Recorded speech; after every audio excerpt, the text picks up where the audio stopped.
Riders Week 16 NFL DFS. It's a Saturday. Happy holidays. Merry Christmas. Enjoy that tomorrow. Enjoy this weekend. Hopefully, we win ourselves some American dollars before the weekend's over. We got two and a half hours of nonstop NFL DFS conversation, taking y'all straight up the lock. Do appreciate TJ for stepping in for me last week. Shout out to TJ. How did that go? Was that okay, Kirkwood? Did he I wasn't Wally Pipp, so I'm back. But I got a lot of DMs saying it was the best GrindersLive show they've ever seen. I don't know what that means, but yeah, I got those same DMs. Wow. I just want to go on a rant now and say, we have to update the reference of Wally Pipp. It's been 1,000 years. Why is Wally Pipp not Drew Bledsoe now? That's a whole other conversation. Why don't we call Wally Pipp Drew Bledsoe? It's a better reference. It's more relevant. It works just the same. Or no. Never mind. I don't know why I'm sidetracking. Why would Wally Pipp be Drew Bledsoe? Because Wally Pipp he got his moment to replace Brady. I mean, Brady got his moment to replace him when he went down, and he never came back. So who was? I don't remember Wally Pipp, but I think he was before my time. Yeah, he's before everybody's time. He's before all our time. He's a Yankee that was it Joe DiMaggio? No, Lou Gehrig, the Iron Man. He played 4,000 straight games, whatever it was. Not 4,000, but Ripken broke his record. But Wally Pipp he was sick. He was ill. He missed the game. What's that? I know who Lou Gehrig is, Dean. Yeah, so the point is Lou Gehrig took over. Wally Pipp, for whatever reason, didn't play. I don't know if he was sick. He missed a day. Gehrig went out there, got some base knocks. He basically stole the job from Wally Pipp. And now the term is getting Wally Pipp. Now Wally Pipp he's no longer a thing. He's only known for the guy who lost his job because he didn't play one day. And that's kind of sort of what happened to Drew Bledsoe, and it happened many, many years later. It's more relevant. I don't know. It was great. What happened to Drew? It was a bad injury at the time, but it was fantastic. It just ushered in a new era. Mo, who was it? It was Brian Cox, not Wally Cox. Brian Cox hit Drew Bledsoe, knocked him out of that game. There you go. Yeah, Philadelphia linebacker. Michael Bishop was actually the guy people wanted to be the heir apparent to Drew at that time. I remember that name. Yeah, in the chat, Pip said he got a headache. Gehrig replaced him and never played again. That's why I'm here today. I don't feel great. I took off yesterday as far as basketball, but I didn't want to miss two weeks in a row. And of course, I want to talk some football, hang out with you guys, making some lineups as well. And if nothing else, I want to pick your brains because I am struggling to make lineups I like this week. Now we're all playing with the same pieces. It's a 10-game slate. It's a short slate. There's weather. Have you guys heard there's weather? There's weather. It's actually, I'm in South Florida, and it's in the 40s right now here. I know that's, world's smallest violin playing for me. You guys are up there in Massachusetts. That's probably, I don't know, is it 0, 10? What are we looking at, Kirk? 11 degrees outside. It's 11. All right. Have you been outside? Yeah, I had to go get a coffee this morning. Oh, jeez. Oh, man. But you drive-through, right? I assume? No, I walk. My neighborhood, everything's in walking distance. So. Oh, okay. Yeah. That's nice. It's 15 degrees out. 15. Yeah. It's not. When I was out this morning, it was very cold. Yeah, so I'm going to go ahead and drop this link in chat. What's up, chat? Kindly hit that like button and subscribe and turn on those notifications. If you're not aware, Chief Meteorologist Kevin Roth wrote up about the weather this weekend. He did update it. I'm not sure if he's going to update it again. He probably will. Follow on Twitter. Follow the account here on RotoGrinders. He was name dropped, I guess, on Bill Simmons' podcast, The Ringer. What's his name? Jeez, Pat McAfee gave him a shout out. I don't know if you guys saw that, but Kevin Roth is getting too big. I don't know how much longer he's going to stick around here, but good for him. He's becoming the preeminent guy nationally now. It appears. Oh, that's music to my ears. I mean, I got to really finish up that weather model I have been working on. It's been 7 years in the holding. Finally, I can unveil it to the people. I heard it's elite. I've seen some stuff on the back end, so I heard it's pretty good. I haven't been privy to see the back end stuff. I've only heard rumors, but yeah, shout out to Roth. A couple of games we were looking at red earlier in the week, and now it's, I don't want to say upgraded, but Cleveland's now orange red, which is still really, really bad. Buffalo is orange red as well. We're looking at a Bills game where the Bills, their offense is awesome, and their total is 40. A 40 total. I know they're playing against the Bears and the other side are pretty inept, but that's just weird to see. Not a lot of great value, not a lot of great players. It feels kind of sort of like a throwback slate where if you're playing cash games, and I'm not playing cash games, but Kirkwood, you tell me otherwise, you're probably you're trying to jam in CMC and Henry, like the two big studs, running backs, and just, figuring it out from there. Or you're getting Jefferson. Like you're getting two of those three. Does that sound reasonable? Yeah. I've given up the Jefferson dream at this point. Yeah. Are you going double barrel as far as running backs? Yep. Yeah. I don't know if you've heard this, Kirkwood, but Derrick Henry against the Texans. Are you sitting down? He's got a storied history against Houston. Have you heard? He does. Would you like me to would you like to tell the story, or would you I assume everybody knows. He's been you can basically, figure it out yourself. Since 2019, he's averaged 32 fantasy points and 195 rushing yards, and I think that's over a 5-game sample. May have been 4-game sample. I can't remember, but he's had some massive games against them. Home favorites. They're going to stack the box, I presume, just because Houston is playing. I don't want to say they're playing without a quarterback, but Malik Willis did not demonstrate a great ability to throw the football, and obviously Tannehill's out basically for the season. They're probably going to throw 8 or 9 up there at him, and I don't know how much that's going to matter. Henry's going to be super popular, obviously. Let's put that conversation on pause for a second. But Bobby, I'm curious your thoughts as far as, weather is one of the big themes of this slate, and as a general rule, I try not to overreact to weather.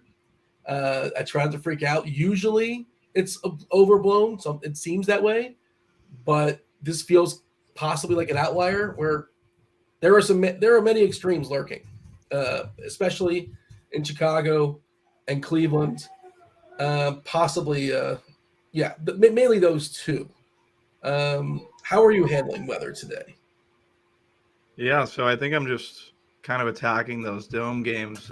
But I do think that we're all struggling. I like this slate for GPPs. I think general construction, everyone's kind of paying up for 2 running backs. Mm-hmm. But I think with the weather, it kind of benefits some running backs that are more down in terms of pricing relative to a Henry or a CMC. I think optimal GPP strategy this week would be to fade one of the two, pay down at a running back position in one of those weather games, and I don't know, get up at a wide receiver position if that's the case.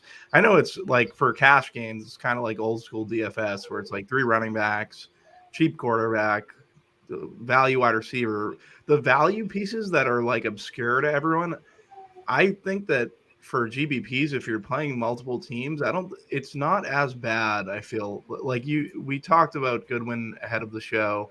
I think he's in a good spot. Some of these Seattle guys, I know they have 5 running backs that are going to dress today, but they're just the tight ends, for example, Fant, Disley, these ancillary pieces that are in that Chiefs Seattle game, I think are something I'm targeting, where I think projections are kind of bringing people more to Patriots value receivers, which I think are fine as well. They're going to be chasing also. But I do think that there are some plays within construction we can pivot off of in terms of value. And then the way I'm kind of approaching it is probably taking a stand on either one of Henry or McCaffrey in tournaments. You got a preference amongst those two? So I think with McCaffrey's target share at 24%, he's seeing 89% of the running back total snap. It's tough to get away from McCaffrey. Henry would be the one that I think you can get away from, kind of, sort of. I don't know. I have. Did you not hear Kirkwood's stats? He just laid it out against Houston. It's the nuts. Yeah, I get it's the nuts. I get it's 20 degrees. I get all of it. I just think that to differentiate yourself, you have to. And you don't necessarily have to, but I just think that your most optimal chance of winning is getting away from one of the two, and I think the one I'd like to get away from the most is Henry. Do you have a thought there, Kirkwood, as far as your favorite spend running back? Unless you I do go off the board, but as far as Henry versus CMC, I do have a thought, but we'll hold it back for a second, and we'll help my man Andrew Aburn out, who came into the chat here with an important question for today. we prioritize our season long. And I know what you're going to say, Dean, and I'm going to say it too. But let's help the guy out. Season long, Dallas Goedert, Gerald Everett, Taysom Hill. We're going Taysom today. This is a 2-touchdown Taysom game. This is a running game for Taysom against the best running defense matchup, one of the best matchups, and in the incredibly cold weather. Take advantage of the fact that you can play him at tight end and ship your season long, and then shout us out at seasonlong.com where we have all of your start and sit questions. That's probably taken. That's probably, and we're not associated with it. I'm not. I don't think you're associated with it either. But somebody probably has seasonlong.com as a thing. And you're right. Cal probably has the website heading. He doesn't even know he has it. It's just sitting on it. What didn't he have the Washington football team? He had the Washington football team. The Washington football team. Yeah. Yeah. Amazing. Great foresight. Brilliant job, Cal. Yeah. I'm in my season long too. I wonder if I could ask you guys, Mike. Well, I'll muster it up in a second. And you're right to assume that I want to Taysom Hill as well. I was going to play on Yahoo specifically this week. I wasn't feeling well, but I wanted to play on Yahoo because I think he's pretty cheap over there at tight end. How much is he on tight end? You know this. He's $13. Yeah. Is he your main tight end? You want to give that away? He's in my lineup. Yeah. Yeah. I feel, it just feels like a really, really good Taysom. But Kittle's 14, so it's a real. That's a decision. That's a choice. Yeah. Interesting. I bet Optimal's like Kittle a little bit more, I'm guessing. It's close, depending on where you're looking. Fair enough. But let me answer the question that you asked, the running backs between Henry. I mean, they're both great. It's so there's like the two key differences. There's one who gets massive passing game usage, right? Has just been an insane target share since Elijah Mitchell got down.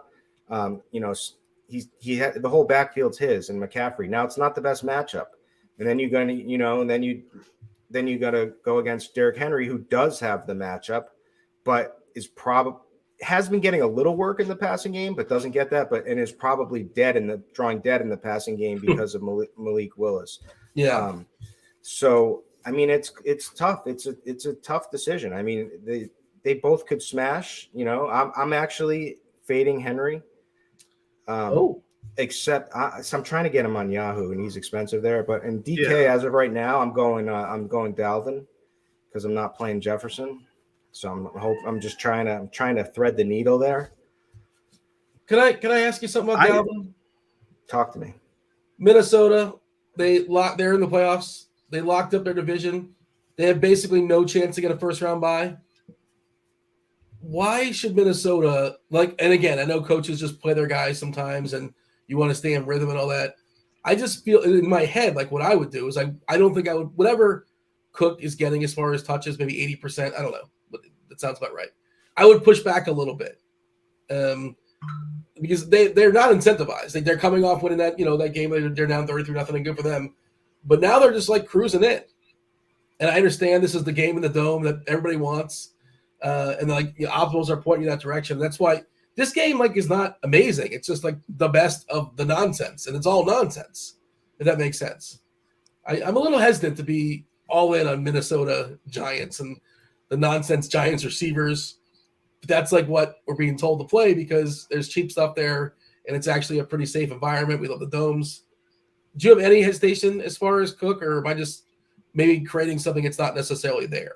I haven't heard anything about them gonna have nothing to play for. I mean, they're still playing for home field and stuff. No. Well, they might be playing for home field. That could be correct. So that maybe I just know that they're locked in the playoffs.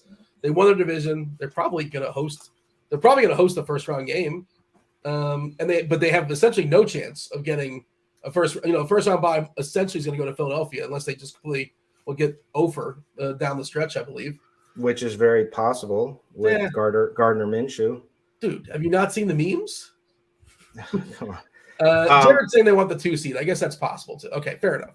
I'm just trying to create something because I'm just trying to get away from that game. So you're choosing. So I'm choosing to get away from Justin Jefferson and his huge price tag, and then I'm hoping that I can get a good decent game out of Dalvin, and I'm avoiding the Giants wide receivers. I'm pretty much avoiding this game except for Dalvin. I'm hoping it's a Dalvin game. I like that strategy the best. Taking one of the studs, whether it's Dalvin or Jefferson, and getting away from these receivers outside of Slayton. I think Slayton's in play. He's my favorite, but he's also the most expensive. But he's going to be less owned. Like Yeah. Richie James, that's at 22%. Is that where we have him right now? Something like that. That's insane. It's ridiculous. He's like the third receiver on the Giants, and then they want to give you Daniel Bellinger too. And it's nonsense. Like, what are we doing here? Like, I get. Well, and Dable loves to milk clock, and and they also have a running back by the name of Saquon Barkley who they're going to feed. I mean, I get it. The passing matchup is so good, and there's speculation saying that Dable is going to exploit their weaknesses. This guy, I don't agree with that. I think they're going to want to play this, slow it down, run game with Saquon. And this game may be a little bit different than everyone expects, but it is in a dome, and that does count this weekend. But Well, that's the thing. You go around. It's like, okay, well, once you say I don't love this game, I'm gonna move on. I'm gonna shop around. Okay, let's start browsing. We have the Saints and the Browns, 32.5. And then nothing else fits. Okay, so it's a 32.5 total in Cleveland. The Saints have a team total less than 15, with 20 to 25 mile per hour sustained winds, wind gusts around 40 miles per hour. Insanity, right? Buffalo. Oh, we like Buffalo. Buffalo's in Chicago. We're talking about 20 to 25 mile per hour sustained winds, gust 35 to 40. It's going to be really freaking cold. That's why we're looking at a total of 40.5 for the Buffalo game. Now you have Seattle and Kansas City 50.5, and you mentioned Walker, and Walker is really interesting if he's like full go, but he hasn't practiced all week. They played a game on Thursday, hasn't practiced since. They called up some guys in the practice squad. Well, we'll see who dresses, but they have 5 potential running backs that might dress. The absence of Lockett elevates Metcalf. If you have the money, in theory, Goodwin should be elevated as well. He's also kind of sort of somewhat dinged. The Chiefs, I mean, you could chase McKinnon on the other side, of course. He's been phenomenal of late. The receivers, they have 19 different guys that can score, but as far as guys that actually get volume, it's Kelsey, who's got money for that within the role of a salary cap. Juju's solid, right? I love Mahomes. I don't know if I have the salary for him. And I can keep shopping, Bobby, but like that's the thing. Like these games are all pretty. Detroit's out of the dome in Carolina. That game does not look really appealing at all. Atlanta and Baltimore is a mess. 34.5. Tyler Huntley can't throw footballs. Ritter can't throw footballs. They're quarterbacks. What am I supposed to do? Who am I supposed to roster if not dudes in Minnesota and the Giants, which I don't want to do? Yeah, I do think there is value at the tight end position, and a lot of short area targets go to the tight end position. I don't mind Kittle, Andrews. I don't hate Kelsey. Like, he's 8K. It flips the bill almost. Like, you don't even obviously Mahomes on the other end of the spectrum in terms of how the bill's currently being constructed. Like maybe Mahomes, Kelsey, and a CMC. I really like Juju from that Chiefs offense this week. What's he at? 5,600. Like, I think that's a very good price for Juju. 58. 58. Still Yeah. really solid. If he gets in the box, he's going to see the targets. I like the taking an opportunity to like taking shots on him. There are guys like Justin Watson, Noah Gray that are at the min in that Chiefs offense. Obviously, they're not the greatest, but comparatively to Richie James, like I'd rather be attached to receivers I'd rather have receivers that are attached to Patrick Mahomes than Daniel Jones, right? So I feel like there are value punts. Noah Fant on the other side. I think Disley is someone I'd play in larger field stuff for the Seahawks. Marquise Goodwin's my favorite in that game in terms of value. Might already hit on all this, but we don't even know if he's going to play. Well, yeah, we don't know. That's my problem. Right? What Fant is? Yep, they didn't report on Goodwin at all. Like he's irrelevant. He is the guy who's had injury issues in the past too, correct? Like, and he's old. He's like a 31-year-old sprinter, which is not something that we're supposed to get excited about. He's football old for sure. He's been good though all year. Like he took that job from D. Eskridge. Like if he's a full go, he beat out Eskridge. No, I get what you're saying, but D. Eskridge is like a first, right? Like, I don't know. I feel like Geno looks for him. Like I've watched a bunch of their games. Gino looks for him, I think he'll probably take over that, basically the role for Lockett or assume some of that usage. So I mean, if he gets that role, it's a great role, right? Yeah. Like, and if they, so let's take a step back here. Dean, there's like tiers, right? Like the top tier, there's like 3 games this week in the top tier, and 2 of them are avoiding all weather, right? The Giants, Vikings, Philly, Dallas. Then there's we got to talk about like how comfortable are we with Seattle, KC in this cold? Because I've been playing DFS for 10. Well, you're echoing. I don't know what just happened, but you're I don't know why either. I hear it too. I don't know why. You're making a good. Those are the 3 most appealing games. I would agree with that, and I'm not afraid of the cold. Maybe I should be, but like historically speaking, wind is the one that affects totals the most, and Vegas is confirming this. It's super cold in Kansas City, but we're still looking at a 50.5 total. As far as the actual weather, I think it's in like the single digits, right? It's easy for me to say. I don't have to play. Temperature in the single digits, 10-mile-per-hour winds. Brutal weather in general, but because of the light winds, it won't hugely be impactful with the game itself. That's according to Kevin Roth. Did I get you back there, Kirkwood? I did not. All right. Lost Kirky. All right. All right. What was the question, Dean? Sorry, I wasn't paying attention. He was talking about how cold it is in Kansas City and how much do I care. And like, I don't think I care that much. And Vegas doesn't seem to care.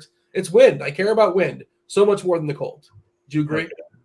I agree. I agree. I'm not as worried. The cold is more for running backs, I feel like. Am I on? Yeah, you're back. Am I echoing? I think you sound good now. Okay. Thank you. Wait. I don't know. Kind of. Do we have a producer? Yes, we do have a producer. Producer Steve. He's gonna help you out. I think he's talking in the chat right now, but I don't know. Maybe we'll power on through. Robin Chat's asking if Walker is the likely starter. I assume so. I have not heard otherwise. Pete Carroll said he's going to play, but Pete Carroll's also a known liar. We'll see. I mean, obviously you get actives and inactives an hour and a half before the game starts, and we'll get to some clues there. If they dress 5 running backs, I'd be a little bit concerned. I wouldn't think they would do that. Maybe they will. We'll see. Stay tuned on that. Goodwin likely to play according to John. Yeah, I assume Goodwin's going to play. Trying to. Did you have a thought as far as a Taysom Hill thought, or it's kind of you're playing mostly on DK, aren't you, Bobby? You really can't play him there. Yeah, you really can't play him on DK. On FanDuel and in Yahoo, I would definitely be trying to get to Taysom in the tight end position. I guess we just talk about Minshew, right? The one that makes a ton of sense, one that makes kind of open stuff up. He's just really, really cheap. Probably your cash game quarterback this week. On DK, he's 4.8. That really makes things so much easier. The path to double running backs or to stud running back and Jefferson. Where are you at on Minshew? Because he's going to be really, really popular in a 10-gamer here, Bobby. You're going to be over or under the projected ownership that is over 15%. We have Daniel Jones at 17% for what it's worth, and I wouldn't be surprised if Minshew actually is higher. Personally, that's just my read. I think he's going to be higher.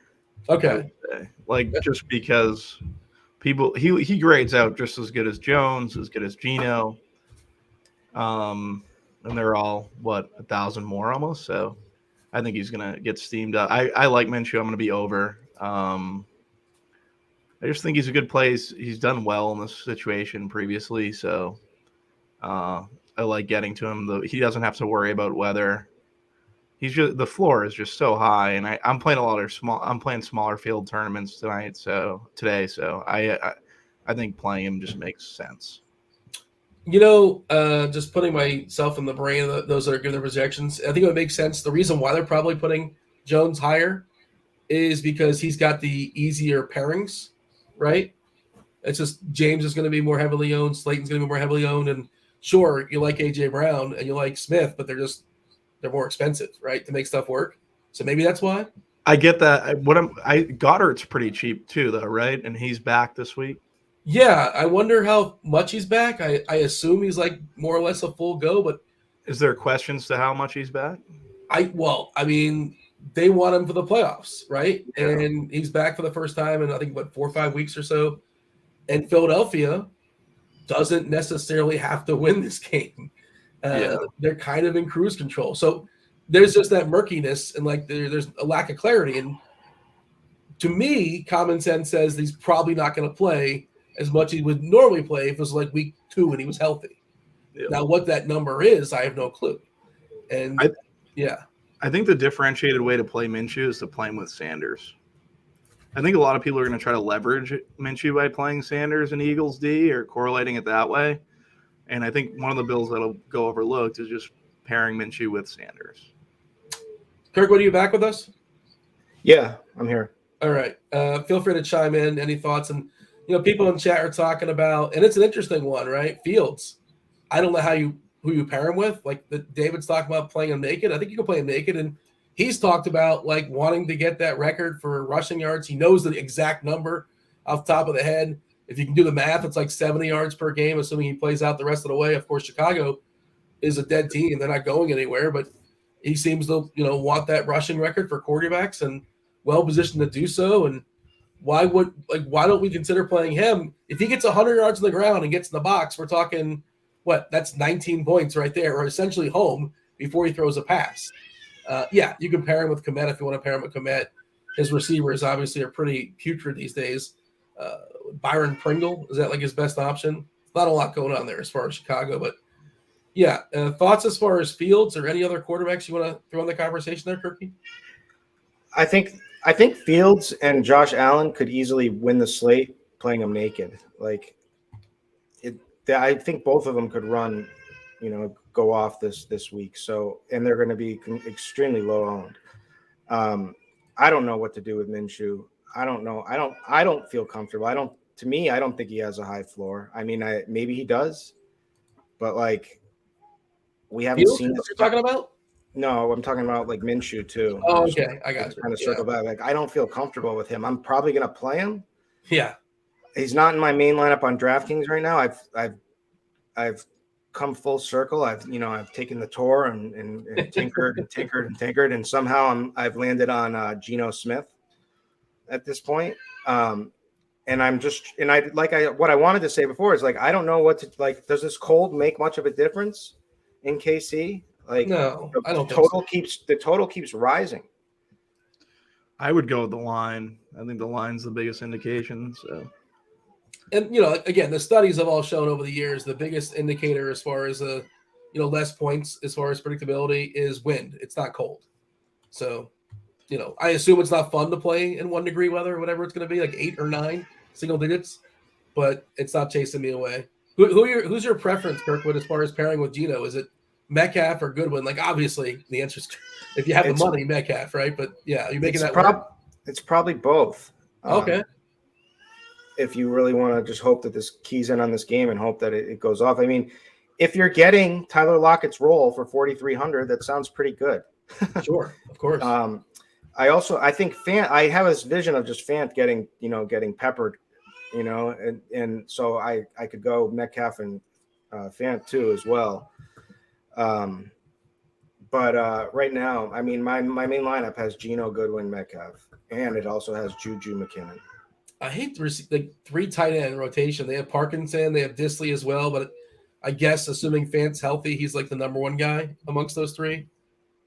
And in your run backs, if you want to just give us your lineup, are you a McKinnon guy or a Pacheco guy? You probably don't have the salary. So I'm not a Pacheco guy. So every freaking week of NFL, everybody wants to play a Chiefs running back.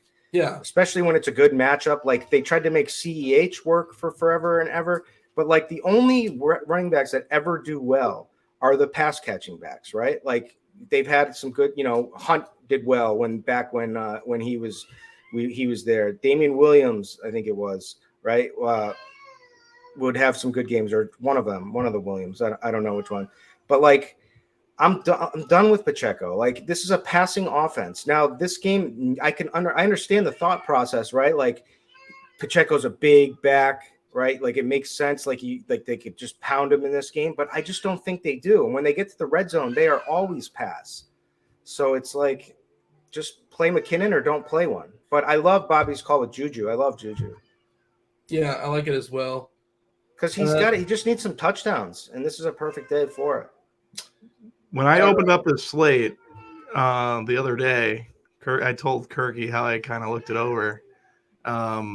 the first guy I kind of leaned on was I was at the QB position that made sense was Geno. So I don't know. And how much does it hurt his efficiency? I know you talk about replacing Goodwin with Lockett, and you're getting Lockett at what, a 4.3.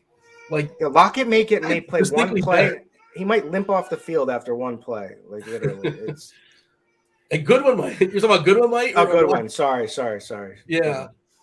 And then all of a sudden, like Young, whatever, could be kind of sort of someone interesting. I don't know who the next man up will be, but it's so thin. I saw somebody in chat talking about Dante Pettis. Like, I can't imagine, but like, is it possible? I guess, but there's nothing that makes me say Dante Pettis as a pairing with Justin Fields. And I would prefer Pringle. I think you'll take Pringle if you're picking one, forced to choose. If I was forced to choose, yeah. Pringle's always got the like. I've never had an issue rostering some Byron Pringle. The number one wide receiver on that team is my boy, David Montgomery.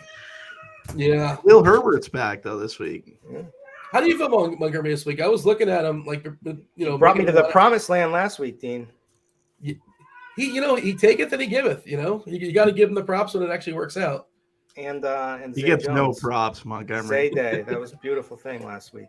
TJ in chat is talking about playing Pettis. N'Keal Harry sucks. N'Keal Harry week? When has it ever been N'Keal Harry week? It's never been N'Keal Harry week. Take it from us. It's never been N'Keal Harry week. Well, I mean, look, I know this slate sucks, but like, imagine saying I'm going to play the third receiver on the Bears.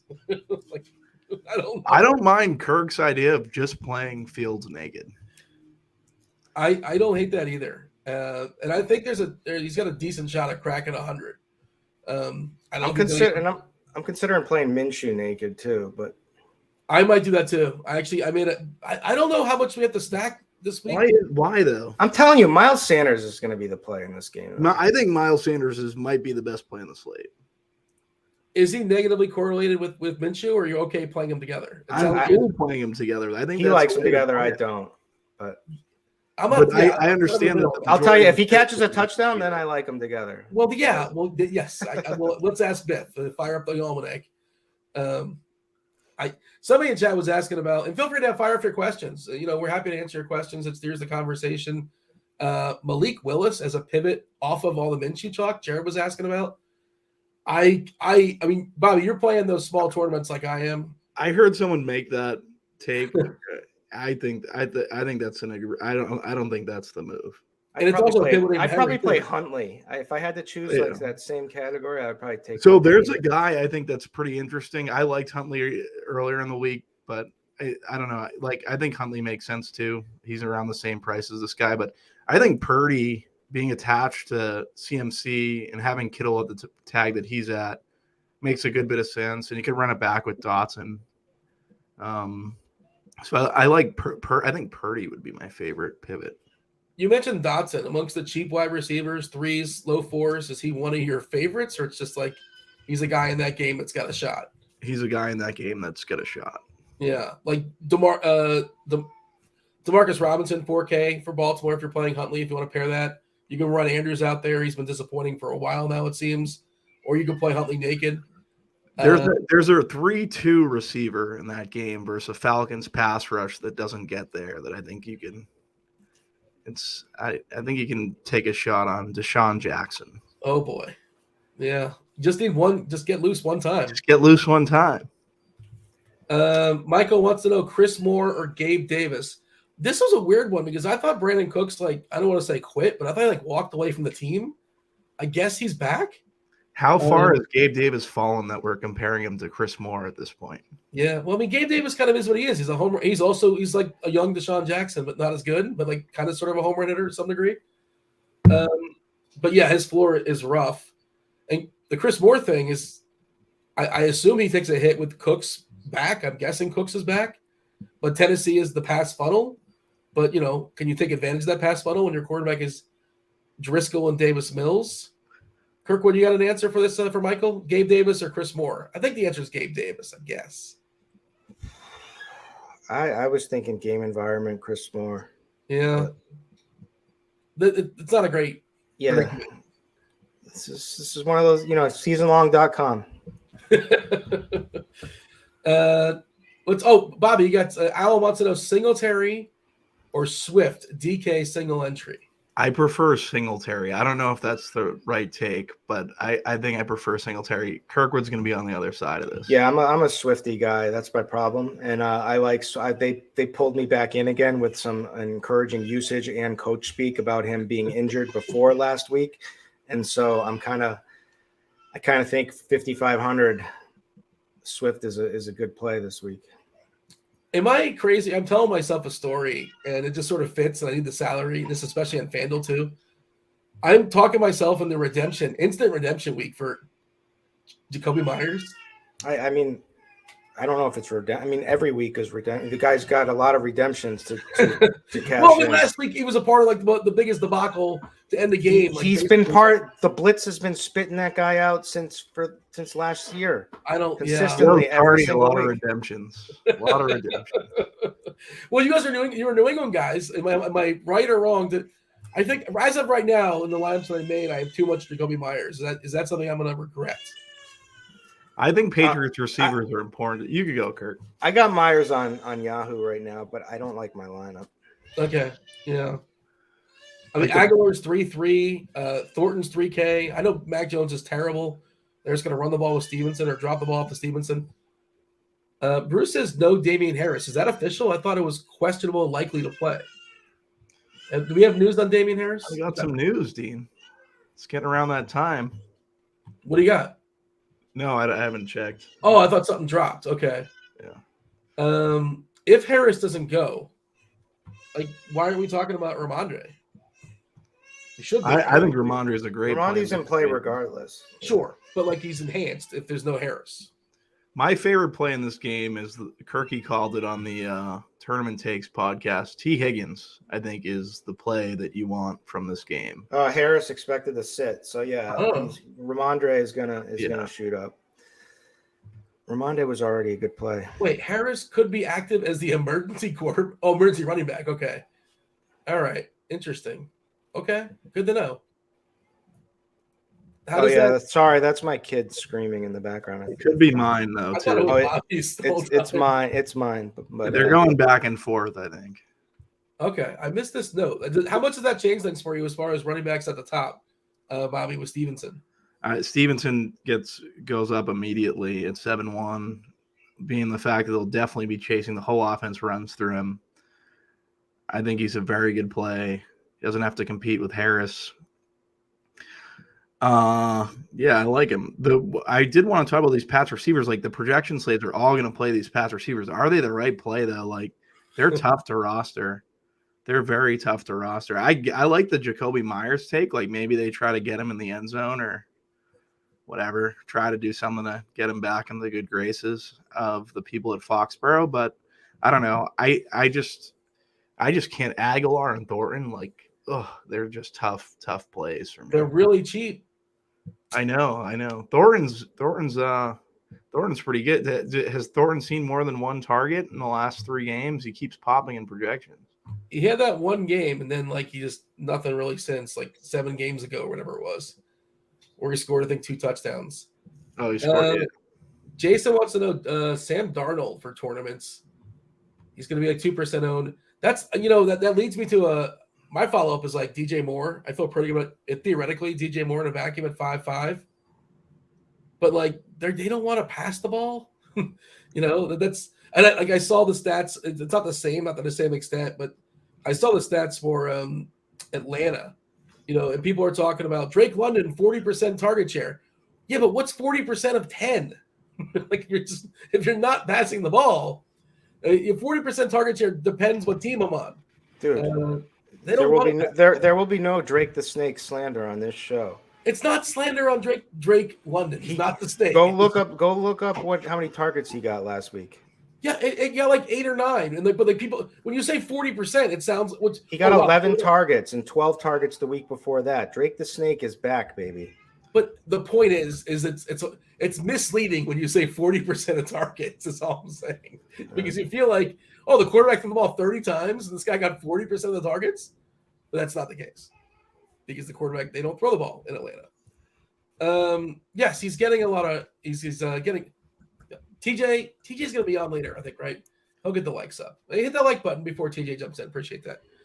Like, subscribe, turn on notifications, all the good stuff. It's not the snake. It just happens to rhyme that way. What have we not talked about that's important to talk about as far as this slate? Oh, yeah, I asked the question. I didn't let anybody answer it. Anybody want to field that, Darnold, and attach more to that? Any interest? I'll play more, but like, why play Darnold? Yeah. That's where I'm at. I'm not playing Sam. There's too much like what are we doing here? Guys there, yeah. How about Nick Chubb? Can Nick Chubb just run the ball like 28 times tonight? Absolutely. I think so.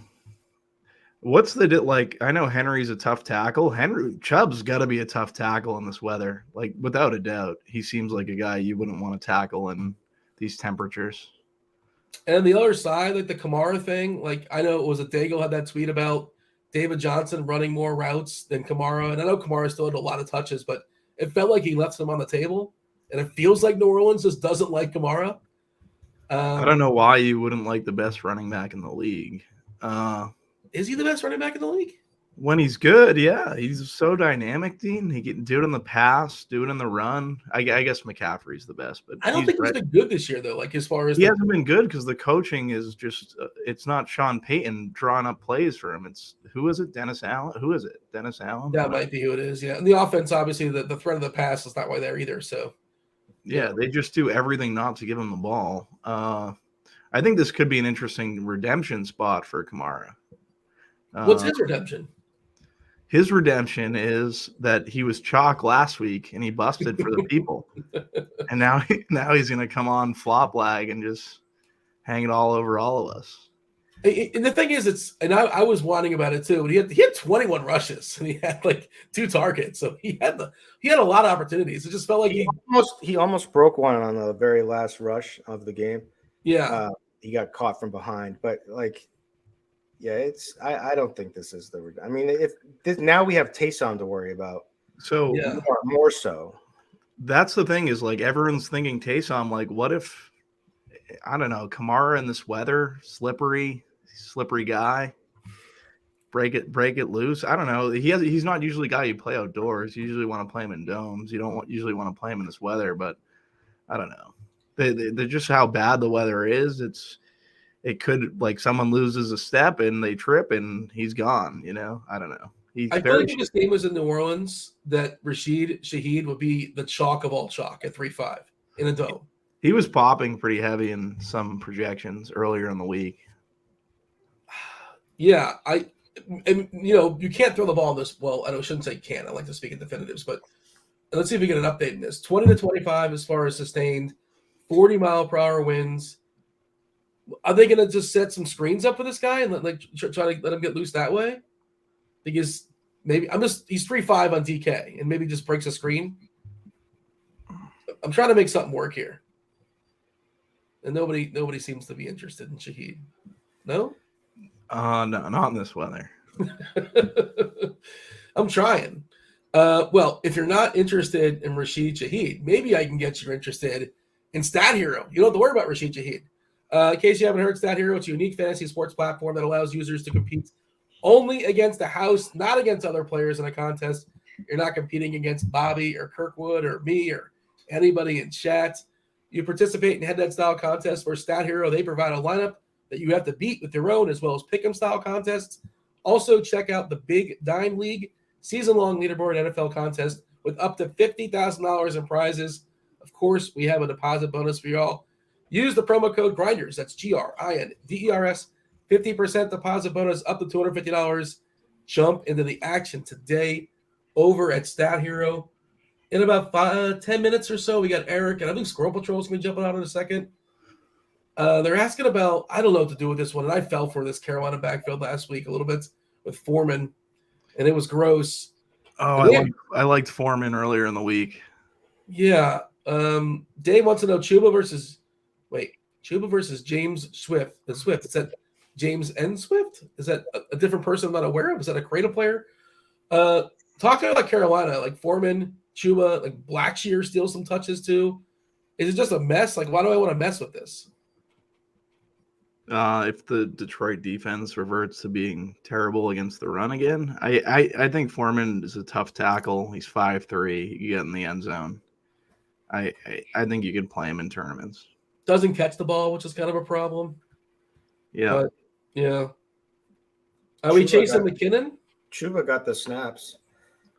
Yeah, I'm chasing McKinnon somehow, stupidly, but Ricky says happy holidays. Happy holidays, everybody. Merry Christmas. Enjoy yourself. Do we have any special Christmas plans, guys, or just no? Just relaxing, taking the day off. Cooking a roast, a rib roast, Dean. Yeah, is that up your alley? Yeah, that's in your repertoire. Yeah. All right. Is Bobby invited? He could come over and say hi. He could dress up like Santa, for the kid. Bobby looks like. I bet you Bobby is he dresses up like Santa. I bet. I was thinking. So we got a costume for my kid, but it's gonna be my uncle. But I would have stepped in and did it because it's just the kid might recognize me. I don't know. No, he wouldn't. Is your uncle a husky character? Yeah, he's an old Italian guy. He can pull off the Santa. There you go. Yeah. I was thinking of we talked about Sopranos the other day. Remember Bobby Bacala with Santa? Yeah, exactly. Kids did not give him any respect at all. Treylon Burks expected back this week, but like with Willis there, I just can't trust that. I thought he'd be interesting otherwise. Favorite stack? Give me your favorite stack this week, Kirkwood. Feel free to be as ambitious or as chalky as you want to be. I don't have. All I can do is tell you what I'm playing, and so that's my favorite as of right now. My favorite is Geno. Yeah. To Metcalf, Goodwin, running it back with McKinnon and Schuster, and then load up on a couple of running backs, and you're on your way. Anything you're going to be well over or well under, Bobby? Derrick Henry. Over or under? Famous last words, under. Oh. Yeah. Over on CMC. Yeah. Yeah. Interesting. Quarterback? Any quarterback you're going to be well over or well under? Ooh. Right now it's Minshew, but Kirky's like Geno was my first look. I like Goodwin a good bit. I like the ancillary pieces in that game. So maybe I could end up playing some Geno. I don't feel good about it. Like I could totally see like them just like running, like Pete Carroll trying to establish it with the mindset like we've got to keep the ball out of Mahomes' hands. Like that's stupid. What about Burrow? Like Burrow could break the slate. He's fine. Yeah. A lot of rookies in the secondary for the Patriots this week. I'm pretty positive. So, I mean, to me, it doesn't jump as a spot that's like, oh, we got to play the quarterback at New England. But yeah, of course you can play Burrow. With the weather that's there, though, kind of levels the playing field for him to hit a ceiling, right? He already has a ceiling potential. And then, like, these other QBs can't really. Like, do you think Allen's going to beat Burrow today? Well, I mean, Allen's just not going to get played. And, like, when Allen's not going to be played at, like, I don't know, was he 4%, 3%? What's he going to be owned? And I heard somebody say play him naked. Like, that's not a terrible idea because he will spread it out and he'll also run it in sometimes. He's going to run. He's going to run all over this team. Maybe just play Allen naked. Will they design some runs for him? He runs too much. Like, it works, but, like, I'm thinking long term. I don't think he's thinking long term the way you're. No, he doesn't care. He wants that one more yard, and if he breaks his shoulder, so be it. Yeah, I get playing him naked. It's the same thought process with Fields. Yeah, I mean, different player, obviously, but yeah. Yeah. Weather, by the way, in New England doesn't seem terrible. 20s as far as the temperature. That's not great, but the wind is only 10 to 15. So that's if you like Burrow, just play Burrow. Don't I wouldn't be like, yeah, weather. Just play him. Buffalo weather. I guess Roth is not updated this yet, but still, an hour and a half until kickoff. Orange yellow as far as Chicago. Orange red in both places. I'll drop this in chat one more time. Let's see. Burrow to T to Perrine. Oh, Pirine. I never get that guy's name right. I think it's tough. It's tough to play these running backs in committees. I know I just kind of touted Foreman, but I don't know. On this slate with the guys getting the volume that they're getting, it becomes very difficult. we're coming to the end of the show. You're supposed to finish strong, right? George Costanza taught us that. And Bruce is asking a question in chat, which is completely absurd. I understand the question, but it's completely absurd. And it basically summarizes the slate, Kirkwood. He wants to know Ray McLeod or Juwan Jennings. What are we doing here? Yeah, I don't know. Flip a coin, buddy. I understand the question. Like, I understand why you're asking it. It's just this is what the slate is. Do you want to pick between those two? I don't. Flip a coin. Yeah. Or just throw the coin in the trash and try. But like, you want to play 20% Richie James? You don't want to do that either, I don't think. I don't want to play any Richie James, but I feel like he's going to hit some of my teams. Matt says he's got some Jennings shares. Why not? Like, again, none of it looks good. So, like, are some of these nonsense players going to hit? Sure, of course. That's just how math works. Wait, Breaks is it would be Jennings. It would be Jennings. I don't hate the Jennings call, actually. They're a pass funnel. Debo's out, right? Like, yeah. T.Y. Hilton? Is T.Y. Hilton going to get run today? Like, worth like playing him? This is a Yahoo question for Kirkwood. I like Prescott, T.Y. Hilton. $10 on Yahoo. Yeah, that wasn't a question. That wasn't a question. That was a statement. Yeah, but now I have to know, like, is T.Y. Hilton somebody worth playing for $10? I'm not playing T.Y. Hilton. I'll tell you that right now. I would play him like maybe against Houston. Gallup is min price. I thought about it. He's kind of terrible. Yeah, it's kind of terrible. I mean, he could catch a big one. He gets end zone. He gets red zone, end zone looks. But I mean, Dak's kind of terrible too. Has been, but yeah. I mean, he's going to be popular on Yahoo. You're talking about Dak or T.Y. Hilton? No, Gallup. He's min price. Noah Brown had a big game. Was it last week? He had a big game. He had a couple touchdowns. Are we chasing that? Is this the Gallup day? 4-2 on DK. You got some late minutes. If nothing else, you have some false hope. Is it going to be Noah Brown? We didn't talk about Dallas running backs for what it's worth. Just worth mentioning. Like, Pollard's not going to get a lot of love. There's Dotson in chat. People trying to figure out the cheap receivers. None of it feels comfortable to me, and I don't mean to sound like the. What about Quez? I think JSU had the Quez call. I gotta apologize to JSU. He had the Lions take. I stole his Lions take and then try to take credit for it the next week. What's the take? He liked Lions D 2 weeks ago. I stole the take. And then I forgot that I stole the take, and then I lied about it on the night. Well, I didn't lie intentionally, but you get what I'm saying? I was like, I thought I had it first, but it wasn't me. It was JSU. You said Quez Watkins? Yeah, what about Quez? I think Goddard hurts him. Am I wrong to say Goddard hurts him to some degree? Yeah, he's had a lot of targets recently. And he's cheap. And I mean, look, he's attached to Minshew. I'm not going to say it's a bad play. It's no worse than Ray McLeod. Yeah, rousing endorsement. Kirk, we got to step aside. We got to make way. You got the SquirrelPatrol. I'm curious what he has to say. Been to a billion live finals. I'm sure he's got an interesting perspective as far as the slate. Erik as well. Great mind when it comes to deep braining and thinking as far as outside of the box. And that's what we need as far as this slate. But finish strong, Kirkwood. Give me something good before we. Dean, I just gave my whole entire lineup out.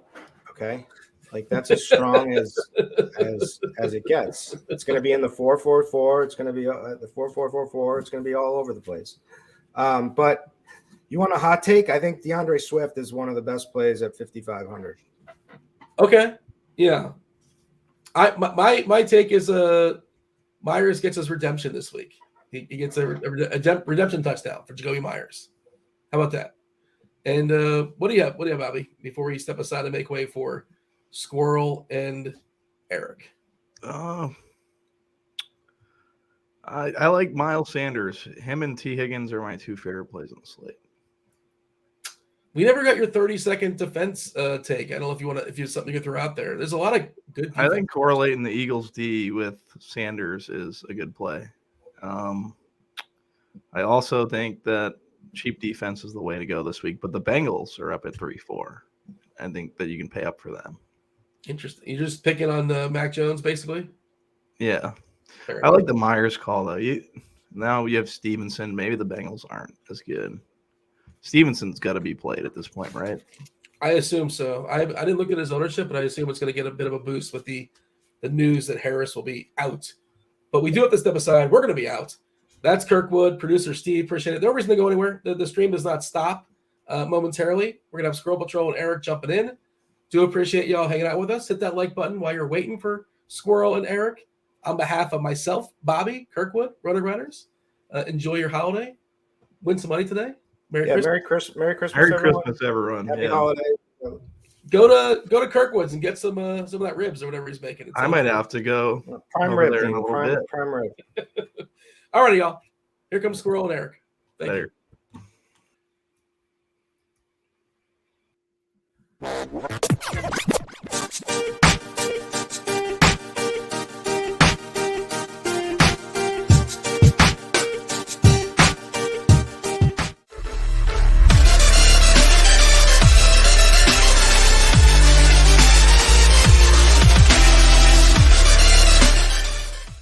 It's Chief. It's week 16, folks. The NFL regular season is coming to a close, and we are talking Thrive Fantasy. And I love the slate this week. They've got it split into two. We're taking two props, two big dogs on two teams. Is it more? Is it less? Let's find out. So our first prop we're going with is Justin Jefferson sitting here at 89.5 receiving yards. And listen, folks, I think Justin Jefferson is going to have a big day against the Giants. I'm expecting him to have fireworks in this game yet again. Should get there just on volume alone. Another guy here, Derrick Henry, also should get there on volume, sitting at 109.5 rushing yards. I don't care. Facing the Houston Texans at home. It's going to be cold weather. Did I mention Malik Willis is the quarterback? He should be turning around, handing the ball off to Henry north of 20 times. It's Thrive Fantasy, week 16. I'll see you back here for week 17 to close out the regular season.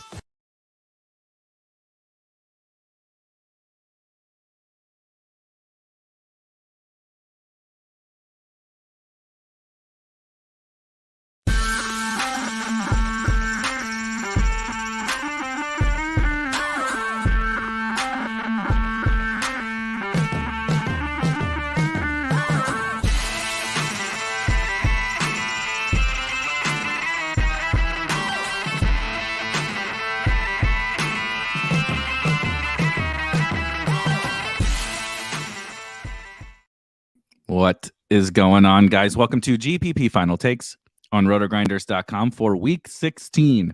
3 weeks left. Obviously, happy holidays to everyone of you sickos out there that are sweating DFS teams on Christmas Eve, like the two of us here on the show are. I am Erik Beimfohr, as always, your host. You can find me on Twitter at Erik Beimfohr, and I'm joined by frequent co-host John Breslin, aka at SquirrelPatrol, who you see constantly at the top of your DFS leaderboards. John, we're on Christmas. It's a great weekend. I'm very excited. Other than when I step foot outside my house at any moment over the last couple of days, let's just kick off with that. A segue into, I think, the most important part of the slate, not just because we need to understand the impacts of weather, but what are our opponents doing with weather? I read your expert survey and, some interesting kind of contrarian takes around some of that. And I'm really interested to dive into it. But what kind of from a weather perspective, from a, an overall macro slate perspective, what are you thinking about week 16 today? So it seems like we're getting really concentrated ownership, maybe more than any other week that I've seen. And I think the weather has something to do with it because, it's really cold and windy in a lot of the games today. And so the game in the dome, like the Vikings Giants game, is getting huge ownership. Like you have to, if you run optimal lineups, like you have to keep running it to get away from that, from the Vikings and Giants. Yep. And I'm not like in love with that game. Like I think the best thing to do is maybe either stack that game to the point where there's almost nobody else in your lineup, or really just like, almost fade it entirely. Like just play, maybe like one piece from it or two. Like it's kind of Richie James chalk week, and I don't know how I feel about that. Yeah. I mean, he's a fine player. He's good story. I don't know that I think he's going to see like incredibly elevated ownership along with like Daniel Jones and basically everybody from that game. And I think there's a lot of other places you can go. Like there's still going to be points scored probably in every game. So, there's other places you can go. It is fascinating, right? That kind of the weather the weather this time of year, and then obviously a slightly smaller slate, right? There's I know that there's no buys, but there's 3 games tomorrow, right? There's Monday and there's a Thursday game. So just, kind of like a bye week slate of games. And then you start with some of these bad weather spots. I did just want to run down this because, weather can change, right? We've been planning around, you and I've talked about this in different, both from like injuries and weather. Things can change by the time we get to Sunday in terms of what we've been expecting all week. This actually happened literally last week on the Saturday night game, if anyone recalls. Bills, Dolphins, right? Everybody's like, oh, that's the game of the week.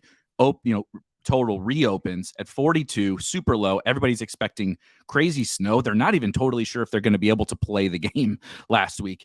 And then by the time the game came around, probably wasn't fun to be out there in that, but it was pretty much fine to score points. We get like 60 total points. Everything's fine. Now, I'm not saying any of these weather situations are like that today, but it is important to kind of peek back right now and see what, Kevin Roth is saying. And what his biggest takeaway has been really that the one weather spot that is super concerning is Cleveland. So New Orleans, the Saints and the Browns is your orange red. He does have orange red for Buffalo too, but we have his kind of latest tweets up over here. And he's been kind of like, the main exception in terms of like start sit decisions that he would be, for season long. Cleveland is the main big one. He's even, as bad as it is in Chicago with the wind, he's even kind of like, look, it's Josh Allen, it's Stephon Diggs, right? I don't think the weather necessarily impacts them quite as much. And so then you kind of go across the rest of the slate and it's like, I don't know, looks kind of fine. But to your point, we've been planning all week around, there's that one dome game. There's, the Chiefs game or whatever. And I think it's a perfect time to kind of pivot, like you said, away from some of those Giants chalk wide receivers, right? It feels like, remember the Jets slate where they had a bunch of missing wide receivers and like Braxton Berrios was the highest owned player on the slate? That's what Richie James feels like to me. Not that he can't be good. He's a perfectly fine point per dollar play. But I think in terms of that game, planning around understanding how chalky it's going to be, even though it's like Kirk Cousins against Daniel Jones, like, I don't know. I think that game is definitely the most over-owned game of the bunch. Of course you can add on, and then let's segue into maybe another game that you are actually excited about on this slate. Sure. Yeah. Daniel Jones and Kirk Cousins aren't guys we've been racing to play all year just because they're now playing in a dome.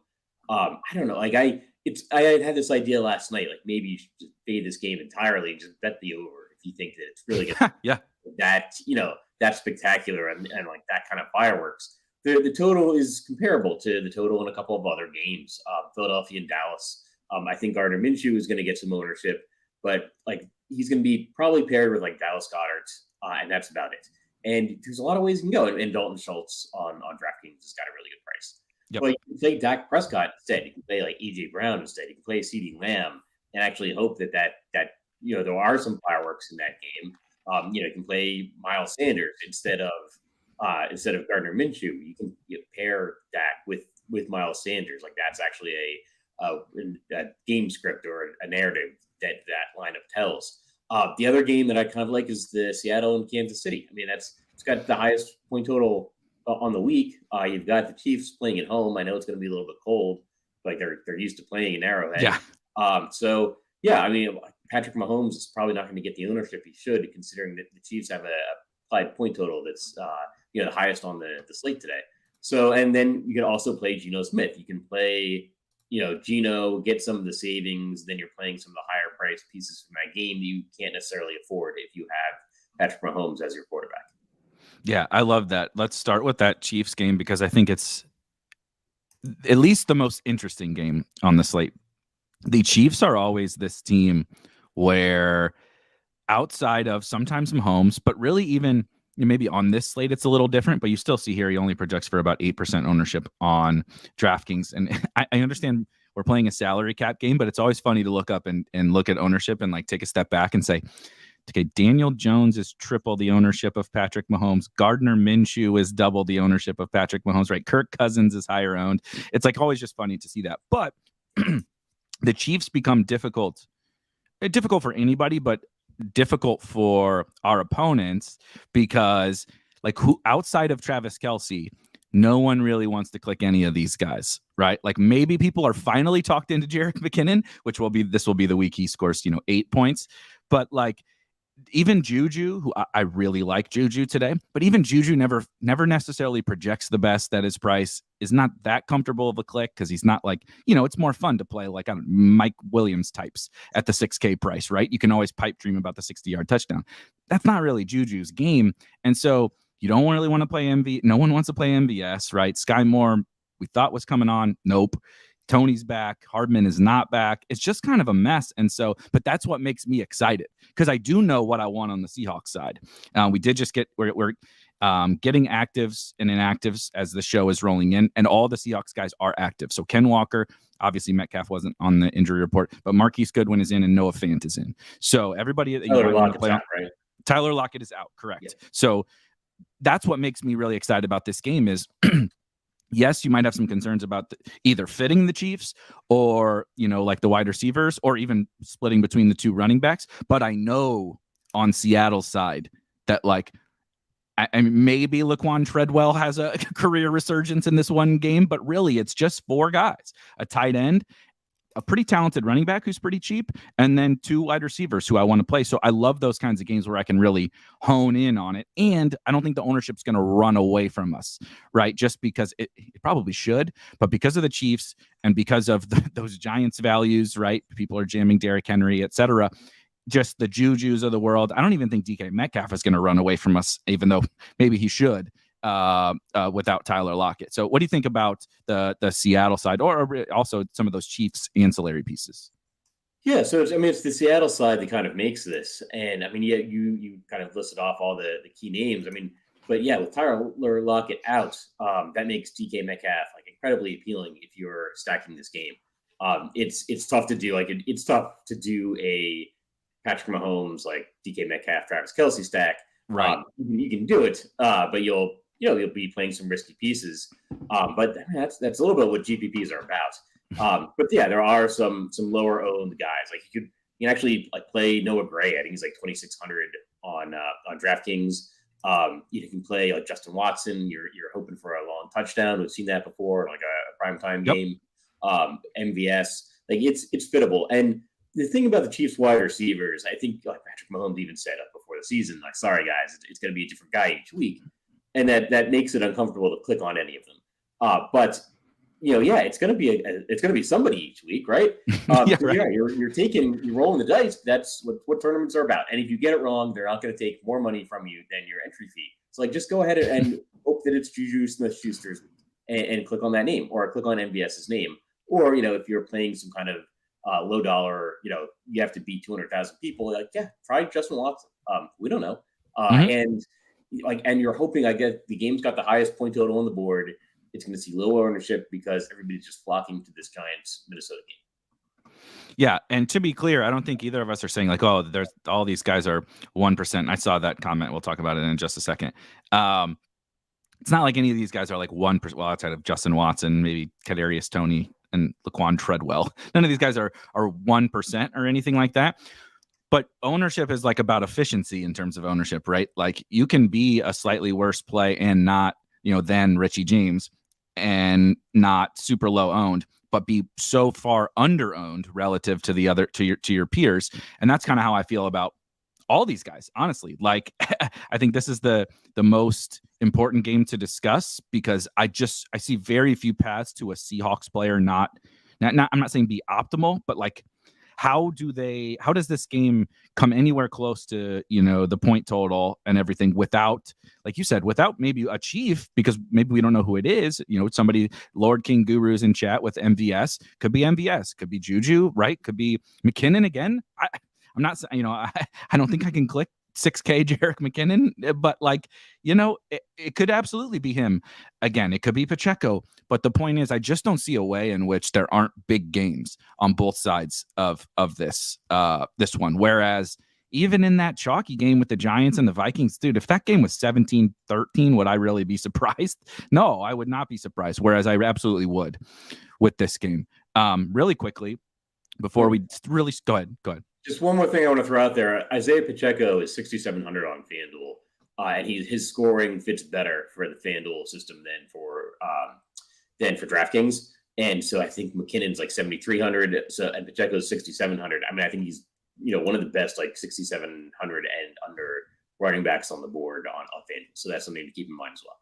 I also really like Pacheco today, to be totally honest. I know McKinnon feels better. He's obviously had 2 monster weeks in a row, but like Pacheco's been pretty good still ever since CEH went down and it's become this split between Pacheco and McKinnon. He just hasn't quite popped the ceiling, right? 2-3 touchdowns, 100-yard game, super incredible, rushing yards per attempt. Like his efficiency has been great. He was picking up a few more targets through the Denver game. And then, McKinnon just slapped him in the face against Houston. But, Seattle has been getting crushed on the ground. And McKinnon is okay on the ground, but really, he's almost a glorified wide receiver. He's kind of more like James White than he is a traditional running back. And so if Seattle kind of continues to be a sieve on defense, and like maybe Tyler Lockett, like being out, I mean, it probably does, like really hampers this offense. Maybe they do struggle a little bit on offense without Tyler Lockett and with some guys banged up. It's like, well, if they're front running Isaiah Pacheco, especially like you said on FanDuel, my goodness, at 6,700 is just a smash. Like he can have a 100-yard 2-touchdown game here today. And I don't think anybody cares because of what we just saw the last 2 weeks. So he might actually be my favorite in this game, which sounds crazy. Definitely on FanDuel, but he's a great reason as to why this game is so fascinating. There's a ton of different ways it can go, but in every one of those scenarios, all these guys have upside, man. Marquise Goodwin is an Olympic sprinter at 4,300. You know what I mean? DK Metcalf is like the beastliest wide receiver in the NFL. Obviously, Travis Kelce, Patrick Mahomes, whatever. But there's so many guys in this game that I think if I'm, you're the 150 guy, I'm more of the single entry guy. But if I'm 115 or even like I am going to enter multiple lineups today, this is going to be my heaviest exposure game, like across the board. Like not any one individual player, but all of this game. I want access to all of it. And that makes sense. It's the highest point total game on the board. Yep, 100%. So really quickly, I'm just going to, this is a slightly old tweet, but if you're wondering about what the heck is going on with this Titans game, the mayor of Nashville, I guess I'm learning a lot this morning about football and politics, but I guess the city or whatever of Nashville owns the Titans technically, or owns the stadium or something like that. And so there's like rolling blackouts around the area, I guess, and they're trying to conserve energy in the area. And the mayor has been calling for the Titans to postpone the game. That's what his tweet says here.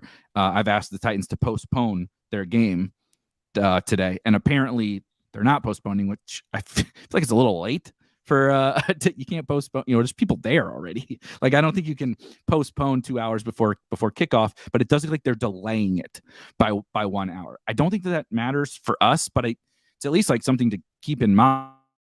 That delay it an hour, maybe it could technically get postponed, within that hour where it's delayed. So this is, thank you, Doug. Doug Boots on the ground is in Nashville, and he can confirm all of this with the weather and the mayor and all that. So we don't really need to talk too much about it, I don't think, because there's really nothing we can do. But I think it's like at least something to monitor for the next hour, right? Hour and a half is like, if you do start to see any rumblings of, right, because I mean, not a lot on the Texans necessarily that we want to play, but Derrick Henry's probably a pretty big piece of this slate.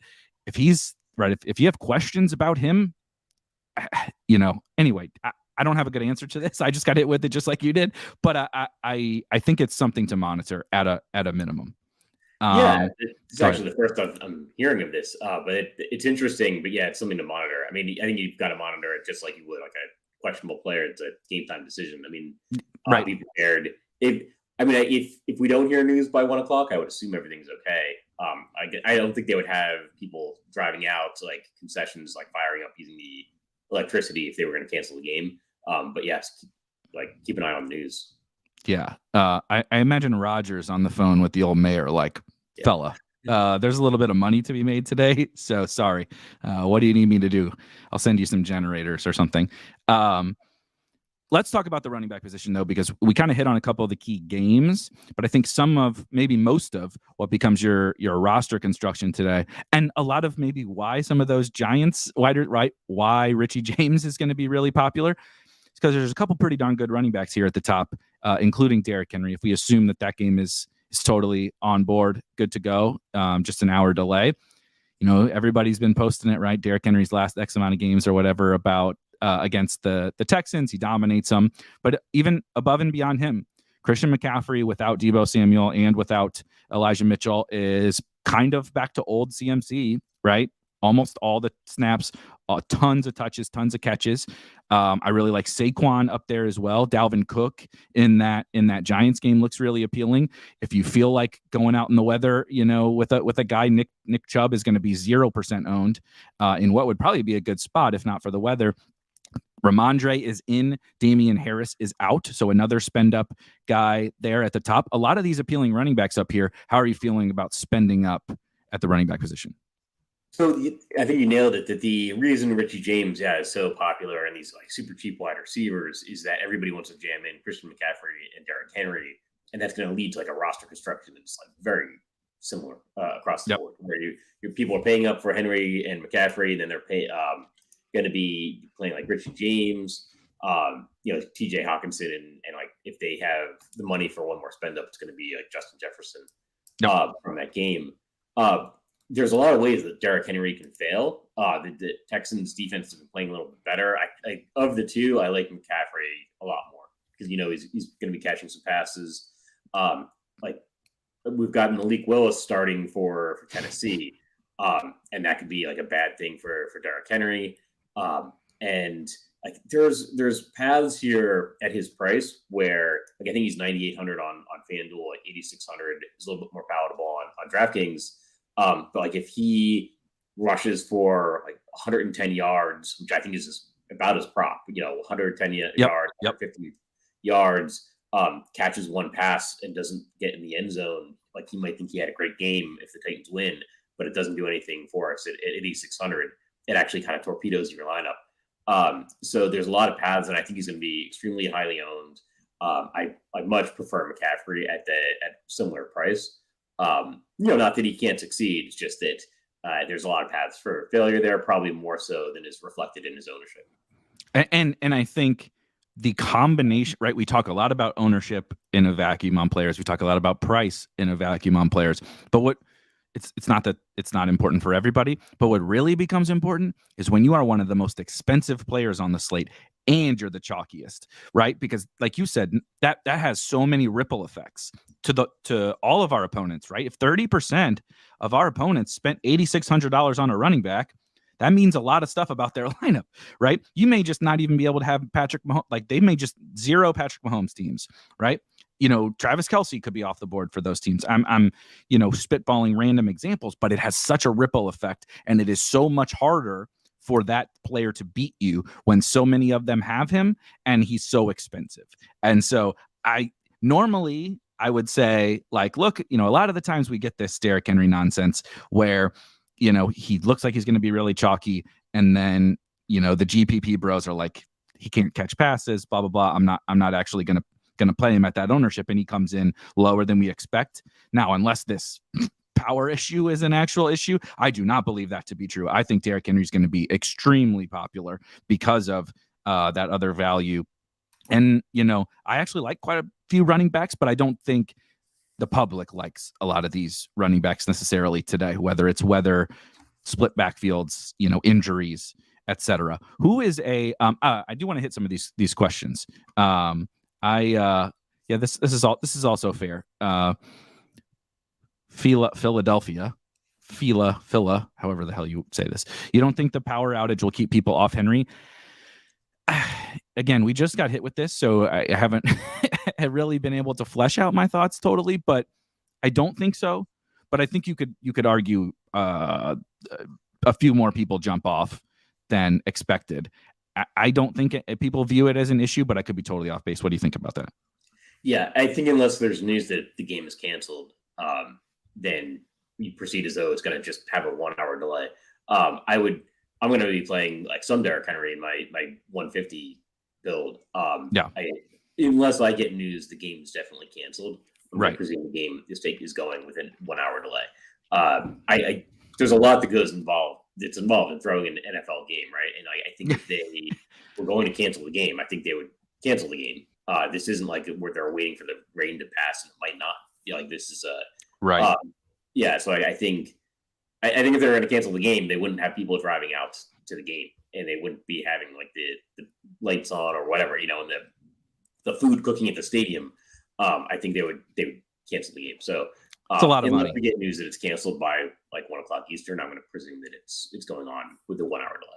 Right. And because people are there already, people are in the stadium, like you said, they've made thousands upon thousands of dollars worth of freaking hot dogs and nachos and stuff. Like they're not just gonna, they're not just gonna throw that in the trash. So it's an unfortunate part of life, but money makes the world go round. Let's talk about running backs a little bit more too, because I do think actually the position early in the week, I don't think I would have said this, but I think the position has gotten continually more fascinating for me as the week has gone on. I'm gonna throw a couple names out there.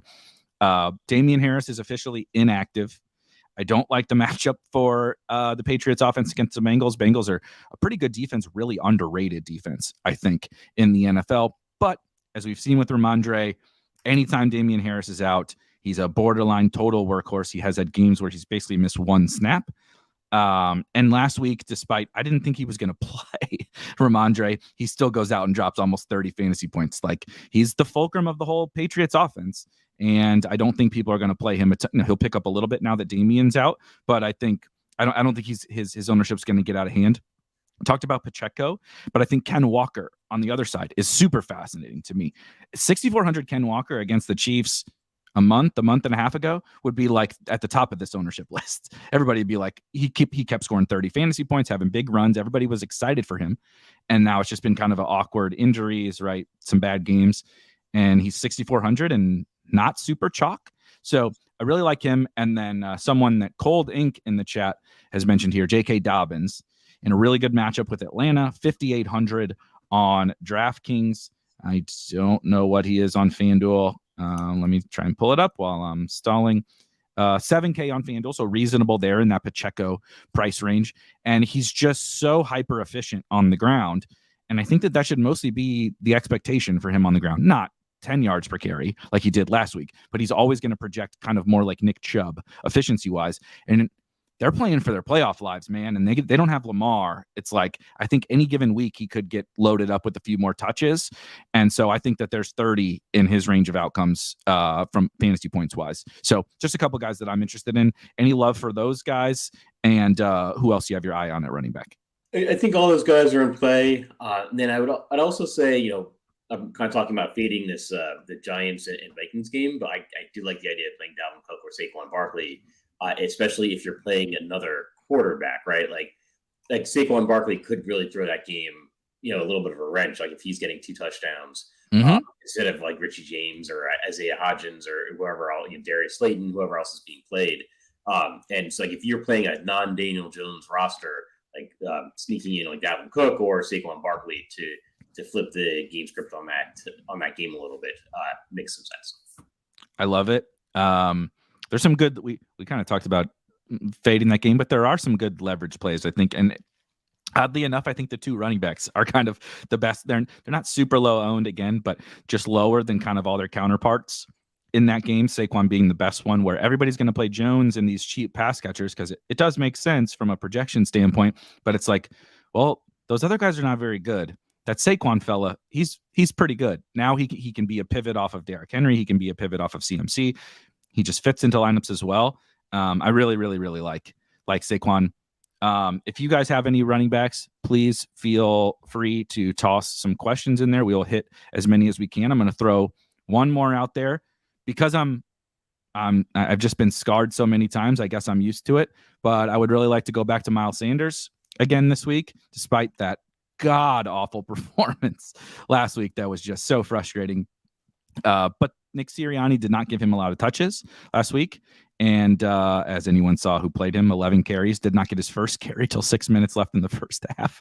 Not great for a $6,200 back that you played. But Now with Gardner Minshew, I think he loses a little bit of expected efficiency without the running quarterback with him, but I think you should feel really confident in his volume today. I think that I don't think they're going to just completely go YOLO ball with Minshew quite like they do with Hurts. I think they'll trust Minshew, but it's still a downgrade and a change in the offense. I think they load Miles Sanders up a little bit, and he can blow that, similar to kind of like Saquon. He can blow that game up too, right? If he goes for 125 and 2 or whatever, he can totally blow up the Minshew teams, which are going to be really popular.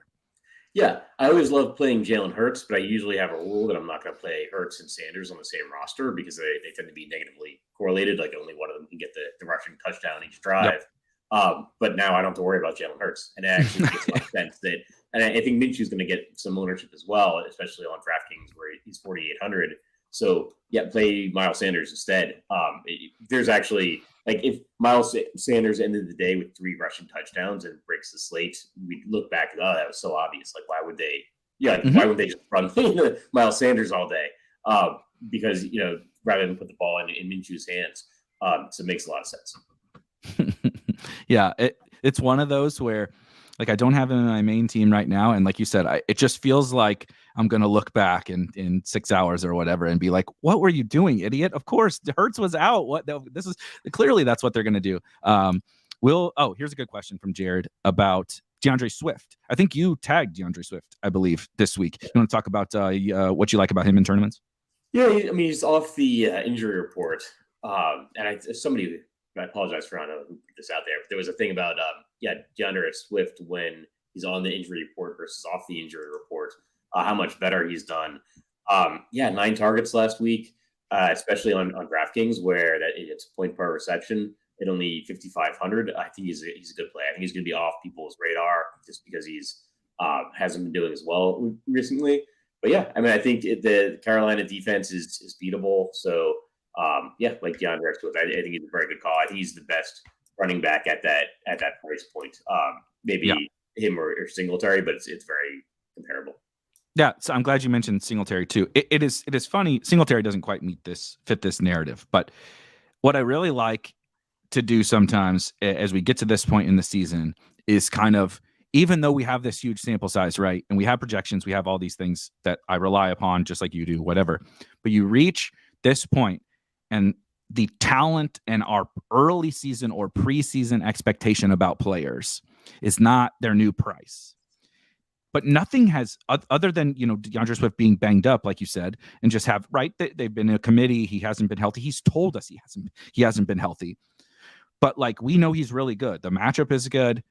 Same thing for J.K. Dobbins. He's really good. He's been banged up. There's still going to be a committee. Gus and Justice Hill will get their touches. But, like, going back, it was kind of what I was talking about with Ken Walker. 2 months ago, we would laugh at $6,400 Ken Walker at 15% ownership, right? And that's kind of how I feel about Swift. That's how I feel about Dobbins. It's not the same thing as Singletary, but this time last year, remember Devin Singletary, the run he went on, just like 100 yards, 2 touchdowns every week, playing all the snaps. What better spot for him to do that than in this awful weather against the Bears, right? Let's not get Josh Allen killed against a team that sucks and we're not going to lose to. So let's load up Devin Singletary with some touches. I just think there's a lot of guys we can easily tell ourselves this story that they're just way underpriced based on talent, situation, right? Miles Sanders, Devin Singletary are more situational. And then you have Swift, Dobbins, Walker, all these other guys that are like way too talented for their prices. And because of just the way the season has played out, they're not crazy chalky, right? Everybody wants to play CMC, Derrick Henry, etc. So any other running backs that we missed? I think we touched on just about everybody. But yeah, I mean, I would emphasize like Ramondre Stevenson, like that's a big boost for Damien Harris being out. Big time. Wasn't necessarily expected. Yep, definitely. To answer, there was a question. Eric wants to know about Walker or Zeke. Pretty clearly Walker for me. I don't know how you feel about that one. Yeah, I'd go kind of Walker, definitely. And then some people, Doug included, still are into Jamal Williams. I actually don't know what Jamal Williams' price is. I have not been super interested in him. I'm much more on the Swift side of things, but Jamal's price has come down a little bit, so I could understand how you could tell yourself that story, right? Let's get the 2 touchdown Jamal Williams game on 12 to 15 carries. I don't hate a little bit of him in tournaments. I didn't realize he was that cheap, honestly. Yeah, I mean, I wouldn't go out of your way to avoid him. he doesn't really catch passes. That's such a big hit on DraftKings. Yep. Like even if when he gets like the touchdown, it's not entirely making up for his lack of receiving work. And he doesn't run for yards either. It's like at least J.K. Dobbins, right?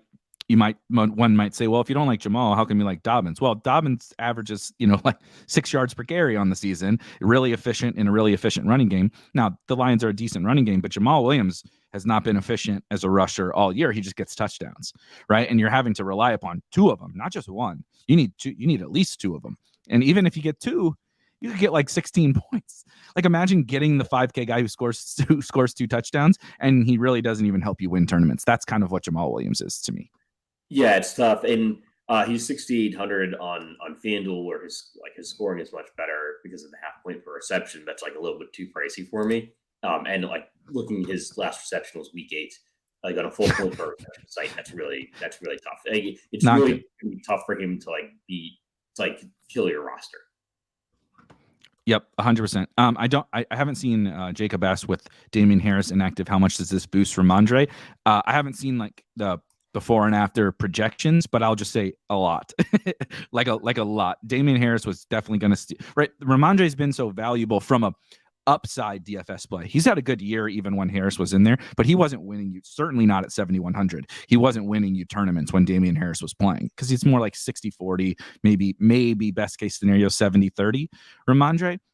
But now, there's a scenario in which he plays 95, he plays 95% of snaps. And that's just really, really rare. The matchup isn't amazing, but you just don't get like Derrick Henry doesn't do that. He's the chalkiest running back on the slate. Derrick Henry's more like 70 to 75% of snaps. So really big boost, I think, to Ramondre. One thing I've been screwing up, there's been weather and playoff implications and all the injuries and so much to talk through. We always end up never getting to much of the tight end talk, and the people are asking for tight end talk. So let's screw the norm here. Wide receivers, kick rocks. We're going to talk about some tight ends here for a few minutes.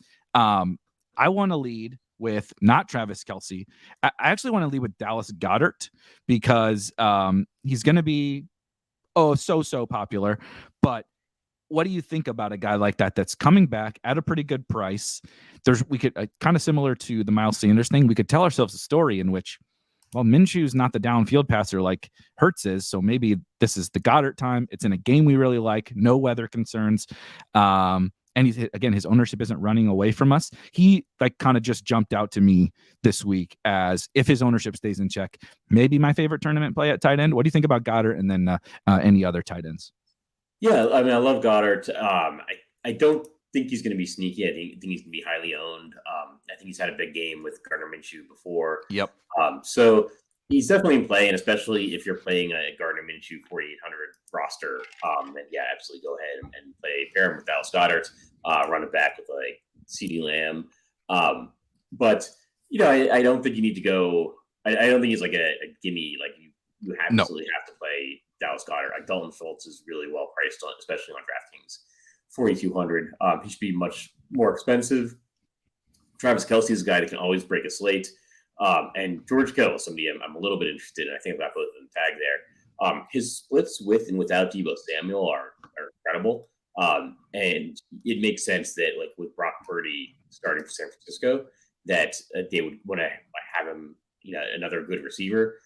So he's a guy that like breaks the slate every, a couple times every year. It's like, oh yeah, George, like you just destroyed the slate, and then goes back to blocking like the rest of the time. But like, yeah, I mean, this could be a situation where George Kittle's, getting more receiving work, and it is the tight end that you need to have. So just keep in mind he's somebody that can break a slate.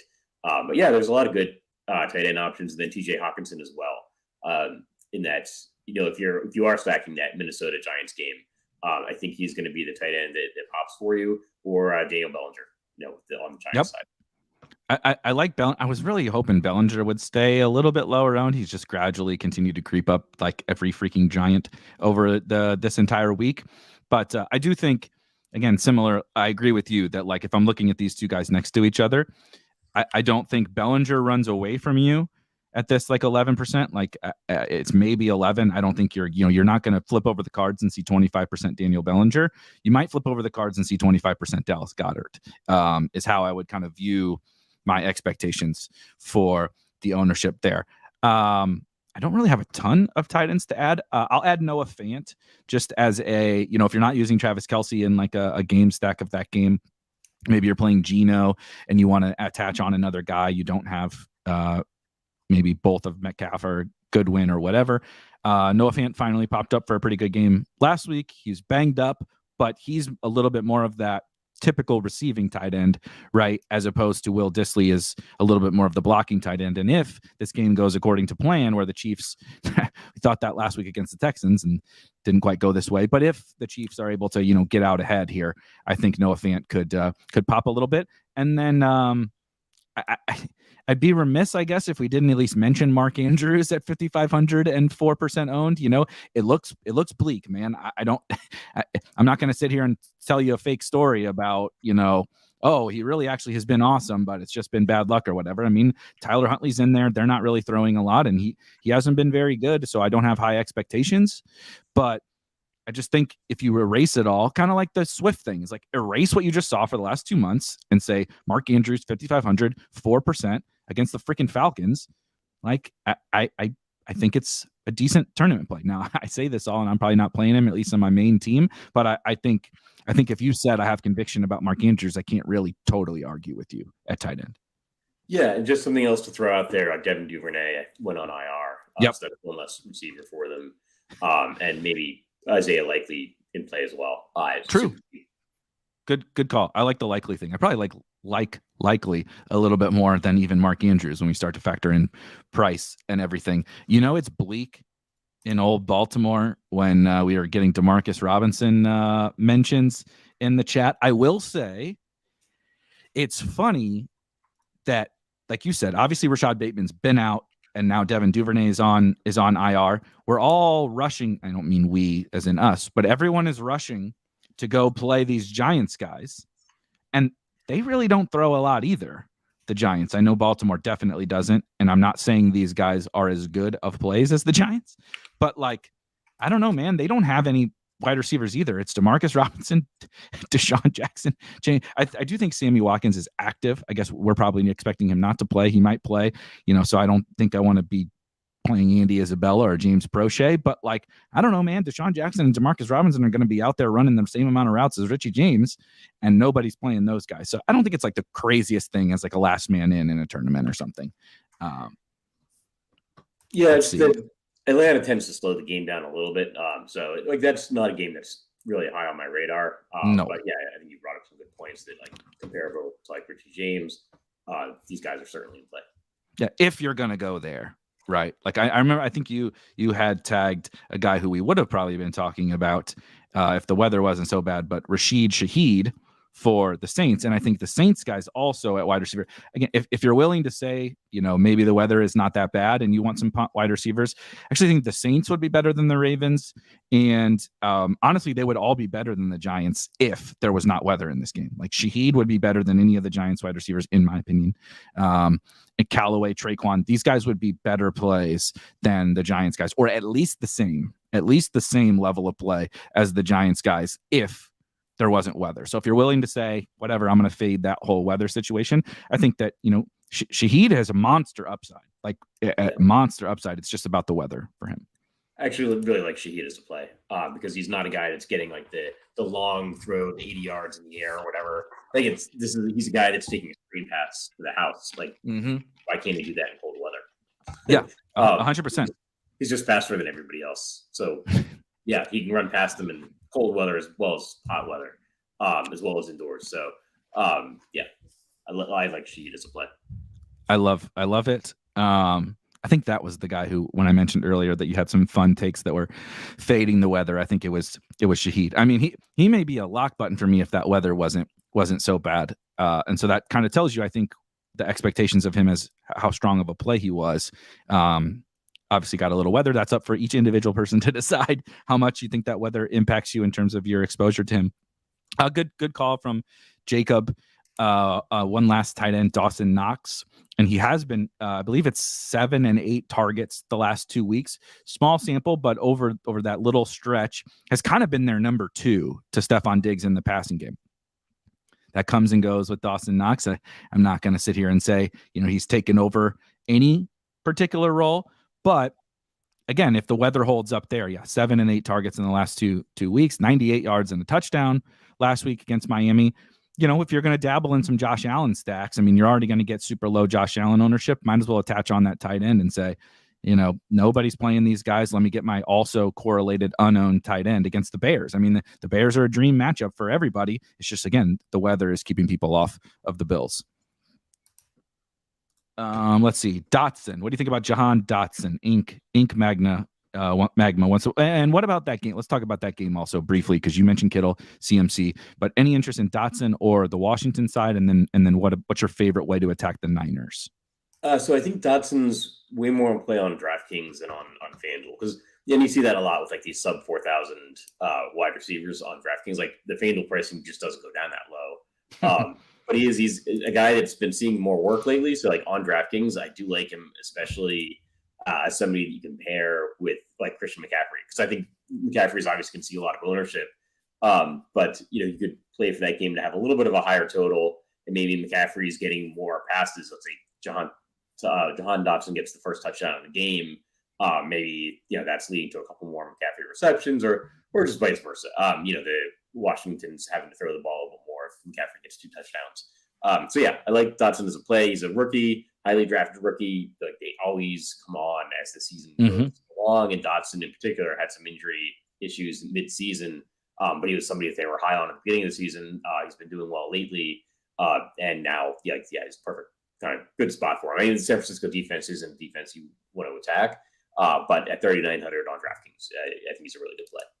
And I think if you're going to attack them somewhere, getting on the perimeter with a young, talented wide receiver is where I would want to do it. Like the running backs are not even, they're X'd out of my player pool, the Washington running backs. I don't hate McLaurin, but I think if I'm running it back, I prefer the Dotson side. I feel like McLaurin has a little more upside, but not so much so that the $3K price difference matters given the difficulty of the matchup. What about the Niners? How are you handling the Niners in your 150 sets? Because obviously we love Christian McCaffrey. The matchup is not perfect for him, so there's at least a little concern about his rushing efficiency. But obviously we're playing him just for he's awesome and all the pass catching and everything. Kittle, you talked about at tight end. One of the guys I really love on this slate is actually Brandon Ayuk on the 49ers side as well. And so anyway, there's a lot to love on the 49ers. How are you thinking them through today? Yeah, I like all those guys. That's about that about sums it up, and that means something, right? Because it's a concentrated offense. Like you're not getting a ton of random guys on the field. It's going to be McCaffrey. It's going to be Ayuk. It's going to be Kittle. Because Deebo Samuel's out. Yeah, so they're favored in this game. The offense has looked fine with Brock Purdy. So McCaffrey I think is going to be one of my highest owned players on the slate. He's going to be one of the highest owned players for everybody. I like playing Ayuk or George Kittle as a pivot or paired with McCaffrey, and then running it back with one of the Washington guys, Dotson or McLaurin. I love it. This is one of those where it's like not the most exciting game. Like in terms, you're like the Niners defense is really good. It's Brock Purdy versus Taylor Heineke or whatever, but the concentration and the pricing. Usually either or. The concentration on the 49ers side, the Washington's reasonably concentrated between like McLaurin, Dotson, and Samuel, and obviously the running backs. So it's not bad. And you get super cheap Dotson, right? McLaurin also, I'm not writing him off. He's not my favorite, but 6,200 Terry McLaurin, we've seen 100 yards and 2 touchdown games, as a run back. So I think this game is like I said, it doesn't, when you just look at it, you're like, Washington and the Niners, no, but then you kind of dig in a little bit, and it's pretty interesting on a slate that could use some juice, right? Like we need some guys we really want to play, so I like them. One question, King of Smack. There's so many good names in YouTube chat. King of Smack, Juwan Johnson. What do you think about Juwan Johnson? I think, again, if the weather were a little bit better, that he would be a pretty darn good play. Well, he's really been coming on at tight end for, God, I can't even find him. I have to scroll so far. he's been coming on for the Saints as a bigger part of their offense. But, and now all their wide receivers are out. But again, it's just like how many times are they even going to throw? And how much upside can you really get at the tight end position? I don't totally hate it, but I have other tight ends I prefer personally. Yeah, I mean, I think it's fine. Was it a season-long question? I'm just looking in the. Somebody just asked. King of Smack just asked about like, what do you think about Juwan Johnson? And then this is Tyler Higbee does not play today, but my God, I feel so sorry. It's the semifinals, and you have to choose between Juwan Johnson and Tyler Higbee. I don't know, man. Probably go Higbee. I guess Higbee. Yeah. Yeah. Higbee finally turned it. We don't need to talk about the Sunday slate necessarily, but Higbee finally wasn't awful last week. That's all I can say for him. So with the weather, I get it. Here's one from today. Both of those guys in that game. I love this tight end talk. Both of the guys in that bad weather game. If you had to pick between David Njoku and Juwan Johnson, who would you choose? Probably Njoku. I think he's just a better player. But right. I mean, keep in mind that game's got a 32.5 total. So I like the Shaheed better than both those guys. The idea that he can like take a short pass because it's not just the cold, it's the wind. So like they're not going to be throwing the ball all around the field, and if they do, it's going to be shorter passes. So like, yeah, I mean that probably like totally torpedoes like Amari Cooper. But so the tight ends are like a little bit in play, but like I don't know. Like I try to find somebody else. Agreed. Let's move on from the tight ends. That was the most comprehensive coverage of tight end we've had on the show in 16 weeks. So thank you guys for asking the tight end questions. Mark Sanchez, look at this. We got celebrities dropping in the chat. Mark Sanchez, we talked about the 49ers. Are you sprinkling any Juwan Jennings? Are you just focusing on the kind of the big three on San Francisco, or is he like possibly in play as a punt wide receiver? I'm probably gonna focus more on the other guys. I think if you're like playing Brock Purdy and you want to in like 150 set, then that Juwan Jennings is okay.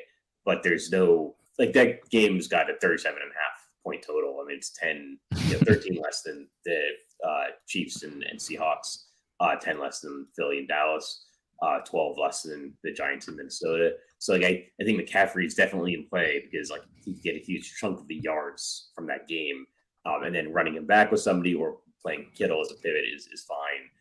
Juwan Jennings is just like a little bit down there for me. Yep, I think I agree. Yeah, if you're just like super into Brock Purdy today and you're jamming a bunch of Purdy stacks, sure, you can sprinkle him in, I think. But outside of that, not a ton of interest. All right. So we've talked to a few games. Definitely talked a lot of running backs. Talked a lot of tight ends. Let's talk wide receivers. But obviously framed a little bit through stacking. Right. We talked about the Seahawks. We talked about the Vikings game. Is there a favorite wide receiver, and is that that you have for tournaments today, and is that like correlated to one of your favorite stacks for tournaments, or like what's your kind of, because it looks funny to me, right? Like, I mean, I'm a DJ Moore stan in terms of his talent, but like we're doing this thing again with like a Panthers wide receiver. Like, again, I love DJ Moore, he projects awesome, whatever, but like they throw it like 18 times a game. Richie James, right? Obviously I like CD, but Jacoby Myers, a $9,300 Justin Jefferson, like it's just kind of a funny looking top of the ownership list. So how are you looking at wide receiver? Yeah, I think Justin Jefferson's going to be probably the most popular wide receiver. I think that makes sense and it's fine. I would like if you're stacking that game and it's got one of the higher point totals on the board. I kind of talked it down a little bit, but yeah, absolutely. If you want to spend up at Justin Jefferson. But yeah, I mean, there's like a lot of games on the board, and so like CeeDee Lamb is in play. He hasn't had like an explosive season, but they're in one of the higher point total games. Jamar Chase is going to see very little ownership. It's a tough matchup with the Patriots defense, but again, I'm looking for guys who can break a slate at low ownership. If you're playing the Kansas City Seattle game, then it's like DK Metcalf, and then on DraftKings in particular, Marquise Goodwin. And yeah, I mean, I just like look for games that have the higher point totals and play the wide receivers, right? Not rocket science. AJ Brown, somebody I've got some interest in. We don't I don't think we've seen Minshew with AJ Brown. So, so that's something that's interesting because I do think Goddard's going to get a lot of play. Like, what if Goddard's big game with Minshew came because AJ Brown wasn't on the team yet? Exactly. Something to think about. And yeah, I mean that about covers it. Like I'm probably avoiding receiver in some of the really low point total games. Like that's where it's going to affect me, other than Rashid Shaheed. Because he's more like we haven't seen a lot of him. I was looking that he's got 3 touchdowns of 40+ yards in 18 NFL touches. Which is like, yeah, that's insane. So other than Shaheed, I'm kind of avoiding receivers in the lower point total games. Yep, I totally agree with that. He also has an awesome name. So honestly, that guy's born to be a star. Like Erik Beimfohr is not born to be an NFL star. Rashid Shaheed is absolutely born to be. I'm gonna toss out just a couple. I wanted to piggyback on AJ Brown because he feels like, I love the Jamar Chase point. I do admittedly have, aren't you worried about the Belichick, taking away the best player? Admittedly, yes, I am. I played DFS for so long. That has been a legitimate thing. I am a little bit worried, but he's Jamar Chase. Again, if I were 150ing, I am not leaving Jamar Chase out of my 150. A sub 10% Jamar Chase is a great tournament play regardless of the situation. But AJ Brown, I think I prefer a little bit more. Obviously, you can play him by himself, or with CD or Schultz or something. But obviously, if you have Minshew, I think AJ Brown is what can make Minshew the guy you had to have at quarterback. I know he's 4,800. He can have a good game regardless, but I think AJ Brown is the really true ceiling lifter for Gardner Minshew. I don't think Minshew is going to be throwing YOLO balls like Jalen Hurts does down the sidelines, which AJ Brown gets some of those too, of course. But that's actually been a lot of Devonta Smith's game this year, like contested catch, and he weighs, as much as my dog, but he's just like going up and mossing dudes down the sideline. He's awesome. But AJ Brown, this yak ability, just kind of his ability to totally dominate targets more so than the other two guys, at pretty low ownership, relatively speaking, for him.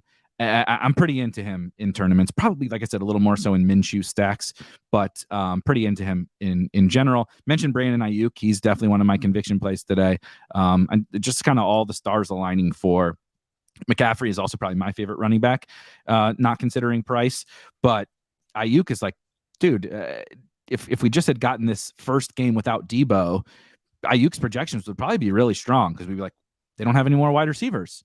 I know CMC and Kittle get theirs, but they don't have any wide receivers. Brandon Ayuk has also been awesome without Debo Samuel historically. That's when he popped off in his rookie year and just went nuts down the stretch, is when Debo was hurt. So really like him. And then we talked about Marquise Goodwin as well, but one of my conviction guys is Marquise Goodwin. And then I did just want to also mention the Bills guys. This is one of the only opportunities on the entire season to play Bills wide receivers at reasonable prices, if not super cheap. Gabe Davis is only $5,000 to play Bills wide receivers at no ownership. If there's a quarterback who can sling it through this wind out of anybody, right? It's Patrick Mahomes, I guess Justin Herbert, but it's Josh Allen. And so if anybody's still going to come out and throw for 304 or whatever today and hit some downfield throws in this weather, I think it's Josh Allen. But the field is like, nope, not interested in the Bills. So I do really like the Bills in tournaments as well. Anybody we missed? Maybe like this is a pretty random name, but at 3,000 stone cold minimum on DraftKings, Tyquan Thornton. Look at this. You and Erik on the same page. All right, excellent. Yeah. It's pretty random. He's another highly drafted rookie wide receiver. Like, you just expect those guys to come on as the season goes along. And if he's going to be with Devontae Parker out, it's just a possibility. And Damian Harris maybe takes a little bit away from the offense. Like, being out provides more opportunities for the whole rest of the offense. Maybe they pass the ball a little bit more. So just somebody to keep in mind at absolute minimum. Yeah, glad you and Erik brought him up. Also, King of Smack bringing up Nelson Aguilar. All of the Patriots, honestly, pick a Patriot who's going to play today. All the wide receivers are cheap. Hunter Henry is cheap. I like Hunter Henry we didn't talk about him at tight end. I think he's a reasonable 3,200. Kind of the same situation, right? Other guys are out. Doesn't feel good clicking any of these guys, but they all have again, like, what is really the difference between the Giants guys and the Patriots guys? Not that, like, the Giants project a little bit better, not that much better. So again, this is just another team, right? Add these guys, add Tyquan Thornton to your Rashid Shaheed list of play these guys over the Giants, chalky wide receivers. I think that about covers it. James asked, we did talk about Dobbins a little bit. Any reason why I should not play him? Yeah, there's always kind of reasons to not play J.K. Dobbins. He doesn't catch passes. He is in a committee, but I do really like him today. I think he does still have plenty. If he weren't 5,800, I would say, yeah, there's a whole lot of reasons not to play him, but he's sub 6K. So I do still like Dobbins, but yeah, the lack of pass catching is definitely a concern. We talked about this, Darius. I'm a little more AJ Brown between those two, and we are running up against the clock here. So we're going to jump right to the final takes of GPP Final Takes every week. If you have not watched the show before, we call it a conviction play. What's the thing that's you're going to have in tournaments? It can be an individual player, it can be a stack, a correlation or something. But there's one thing that sticks out that you have to have in your tournament lineups to take down all the money today. I always make the guest go first so I can think for an extra 10 seconds. John, what do you got today? Yeah, you know what? I'll go with Christian McCaffrey and Jahan Dotson. Ooh, I like that. Yeah. So McCaffrey, I think, is my favorite play on the slate. Just he's too low priced for the amount of work that he's seeing with San Francisco. Want to run it back with a Washington guy. This is maybe more of a DraftKings play than FanDuel, but yeah, I'd go McCaffrey and Dotson. I love that. I also love using your cheap wide receiver like that on the run back to CMC as opposed to, jamming Richie James or something like that as a chalk one off. I'm going to go to the game of the week, the game that I certainly will not be fading, and the Chiefs and the Seahawks, but I'm going to go to maybe not quite the same names that a lot of people might go to. You would think DK Metcalf without Tyler Lockett, right? Travis Kelce, wash, rinse, repeat. Maybe Jerick McKinnon after 2 30-plus point performances. My favorite wide receivers in that game are actually Juju Smith-Schuster and Marquise Goodwin. So there's your wide receiver core: Jahan Dotson, Marquise Goodwin, and Juju Smith-Schuster. But I think Juju benefits from basically the same really positive matchup that Travis Kelce does. He's kind of a glorified tight end, big old dude over the middle of the field. I think he has the best matchup of all the wide receivers for the Chiefs. His volume has been quite outstanding, actually. He just hasn't totally popped off. And I think DK Metcalf is just DK Metcalf. He's going to be great. But Marquise Goodwin, to me, is the guy who gets the actual biggest boost on the Seahawks side of things. And he's really fast. Rashid Shaheed, Marquise Goodwin, all these speedsters, they can break one at any moment. So those are my two guys. Add those to Dotson and CMC and one of the many other tight ends we talked about today. A lot of good tight end talk today. And print some money in tournaments. The Crunch Time folks will be here to answer all your questions. If we did not get to any of your questions, they got you for the half hour leading up to lock. Tim, Luuch, and TJ. I think that about wraps it up. So for me, for John, 2 more weeks. We'll see you guys in week 17. We're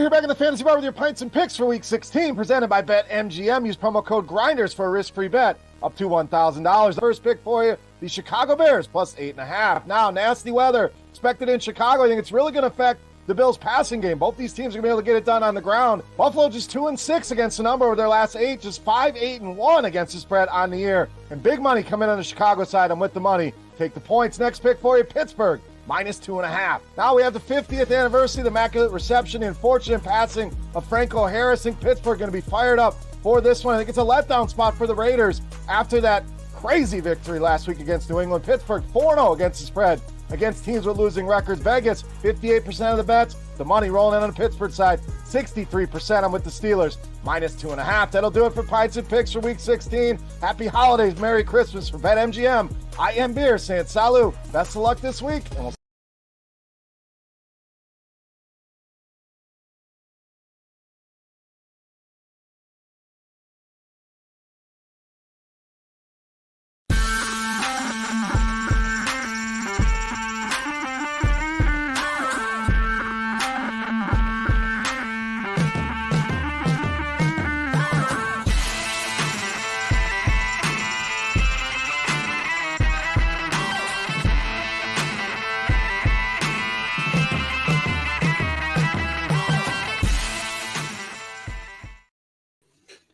What's up, everybody? RotoGrinders, NFL Crunch Time. We have crazy weather. We have a wild slate. We have a game that's delayed an hour due to power outages. We have Tim and TJ. And we're going to be here until lock. Jump in that Discord. We will get to those questions first. And then, of course, give us whatever you got in the YouTube chat.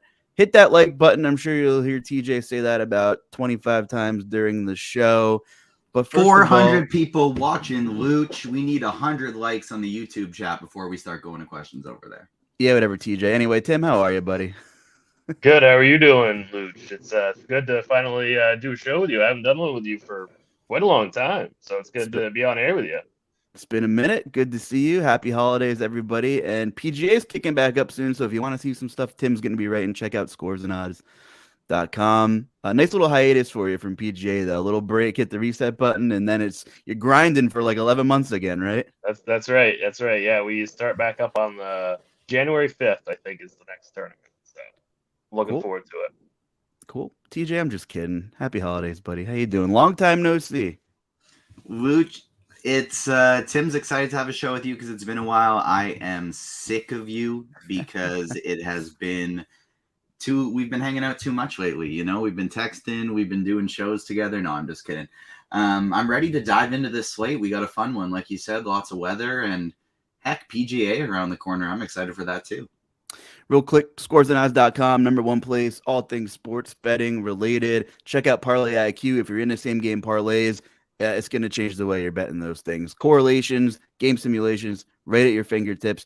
Parlay IQ available for NFL and NBA at scoresandodds.com. You definitely want to get into that action. And, of course, you can sign up for FanDuel Sportsbook if you haven't already. And if you're in a legal sports betting state, take advantage of some of the free promos and bonuses they have. If you bet $5, you get $1.25 in free bets. Can't beat that. And let's dive right into it. What's up, Rob, in the chat? Good to see you again. Man, first question coming in hot. How come Santa Claus has no kids? You know what? I haven't really gotten in. That's a good one. I'll have to save that one for the end of the show. I never really thought about it. Watch the movie Fred Claus. Okay. I haven't seen that one. Anyway, Fred, I'll throw it over to you first. Let's talk about quarterbacks. What are you thinking for tournaments? And if you had to pick a cash game quarterback, who would it be, TJ? I was going to say, which one of us is Fred? You said Fred. I'll throw it to you first. Cash game QB for me is kind of site dependent, I think. On FanDuel today, I'm going with Justin Fields. Yes, it's ugly weather, but that price tag on him, I think, is just perfect. It's beautiful. I think he rushes for 100+ yards today. I got a 6-piece prize picks today that includes Justin Fields over 74.5 rushing yards. Might as well just let you in on that now. It's got Joe Burrow over 9.5 rushing yards, Ramondre Stevenson over 62.5 rushing yards, James Cook over 44.5 rushing and receiving, and then Christian McCaffrey over 125.5 rushing and receiving. But to me, Justin Fields is the guy because you don't got to stack him. That lineup can work well in tournaments as well. It's going to be bad weather, but that shouldn't really affect his running. If anything, it should make him run more. Quarterback, Tim, who are you looking at today? What are your thoughts here for tournaments and for cash? Yeah, I like the Fields call by TJ quite a bit for FanDuel. I'm gonna go for cash games. I'm gonna play Daniel Jones actually, just because the it's a controlled environment. Daniel Jones does have rushing upside also, so he doesn't necessarily need a big game through the air. He averages about 40 yards per game rushing, so I like that game. The issue for tournaments is kind of like how chalky James is going to be. So I don't know if I like that for large field tournaments. I think he might become a little bit too overowned. But for cash games, the savings that he gives you is tremendous. So I don't mind pairing those two just for like a straight cash game build. Yeah. Of course, you have Gardner Minshew super cheap. That's an interesting conversation. The Blitz likes Gardner Minshew quite a bit. You get a dome game, inside Jerry World. Won't have to worry about weather there. Give me some quick Gardner Minshew thoughts, fellas, since he is super cheap at quarterback. TJ, I'll throw it over to you first. Minshew would be the guy that I'd go with on DraftKings just because of that cheap price tag. And then from a tournament perspective, I do still really like him today, but I feel like a lot of people are going to be kind of running Minshew naked or Minshew with only Goddard. And so my way to differentiate in tournaments is I'm still going to be getting to him in bunches, but I'm going to be stacking him up with A.J. Brown, Devontae Smith, and Goddard, or at least minimum 2 of them, so that I'm differentiating from the field a little bit. Minshew thoughts, Tim? He's definitely fine. I agree with TJ. I'd prefer to pair him with somebody like AJ Smith.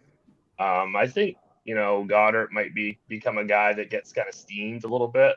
So I prefer getting a little bit different and going with Brown as his receiver. I understand the savings. I'm not so crazy about kind of going against this Cowboys defense. So it's just, I think if I'm going to punt quarterback, I still prefer punting with Daniel Jones. Yeah, Jones makes some sense there. I mean, we just saw Indy hang a big number on Minnesota as well. I mean, we'll see. A lot of people are calling Minnesota frauds. I don't know. We'll see. Anyway, let's jump in. They're one of the luckiest teams in football, if not the luckiest team. I think they're undefeated in 1-score games this year, if I remember it correctly. Which they could easily be below 500, and we'd have a completely different take on this situation.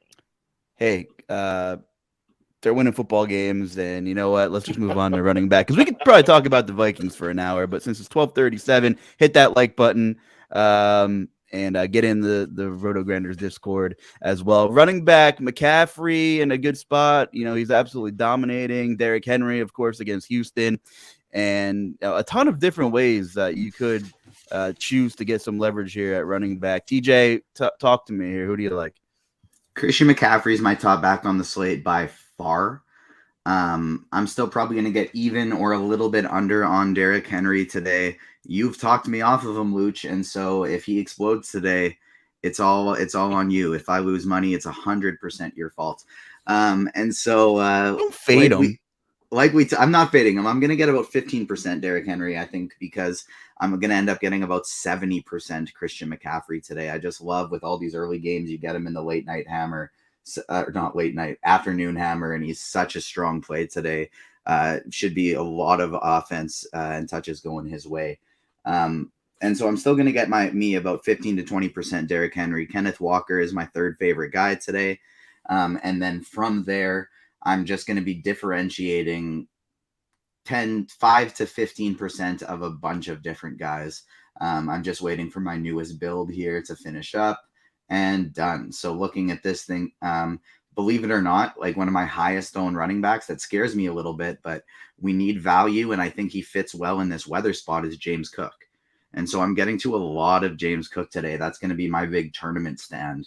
And then I'm also getting to a lot of Devin Singletary, DeAndre Swift, Miles Sanders, little Isaiah Pacheco, Cordero Patterson, mixing in some Jerick McKinnon, Tony Pollard, and then of course the higher price guys like Barkley, Stevenson, Chubb, Cook. I'll get in a little bit as well, but for the most part, I'm just going to be running wild with these Bills guys and like some DeAndre Swift as well. All right, Tim, what are your thoughts here at tailback? Yeah, I completely agree with TJ that Christian McCaffrey is the top play on the slate, both sites, all formats. Lock him in, make your stand there. We currently have Henry owned higher than McCaffrey, then that's fine with me. So I would say just try to get as overweight as you can on McCaffrey. Initially, so I play single entries in cash games.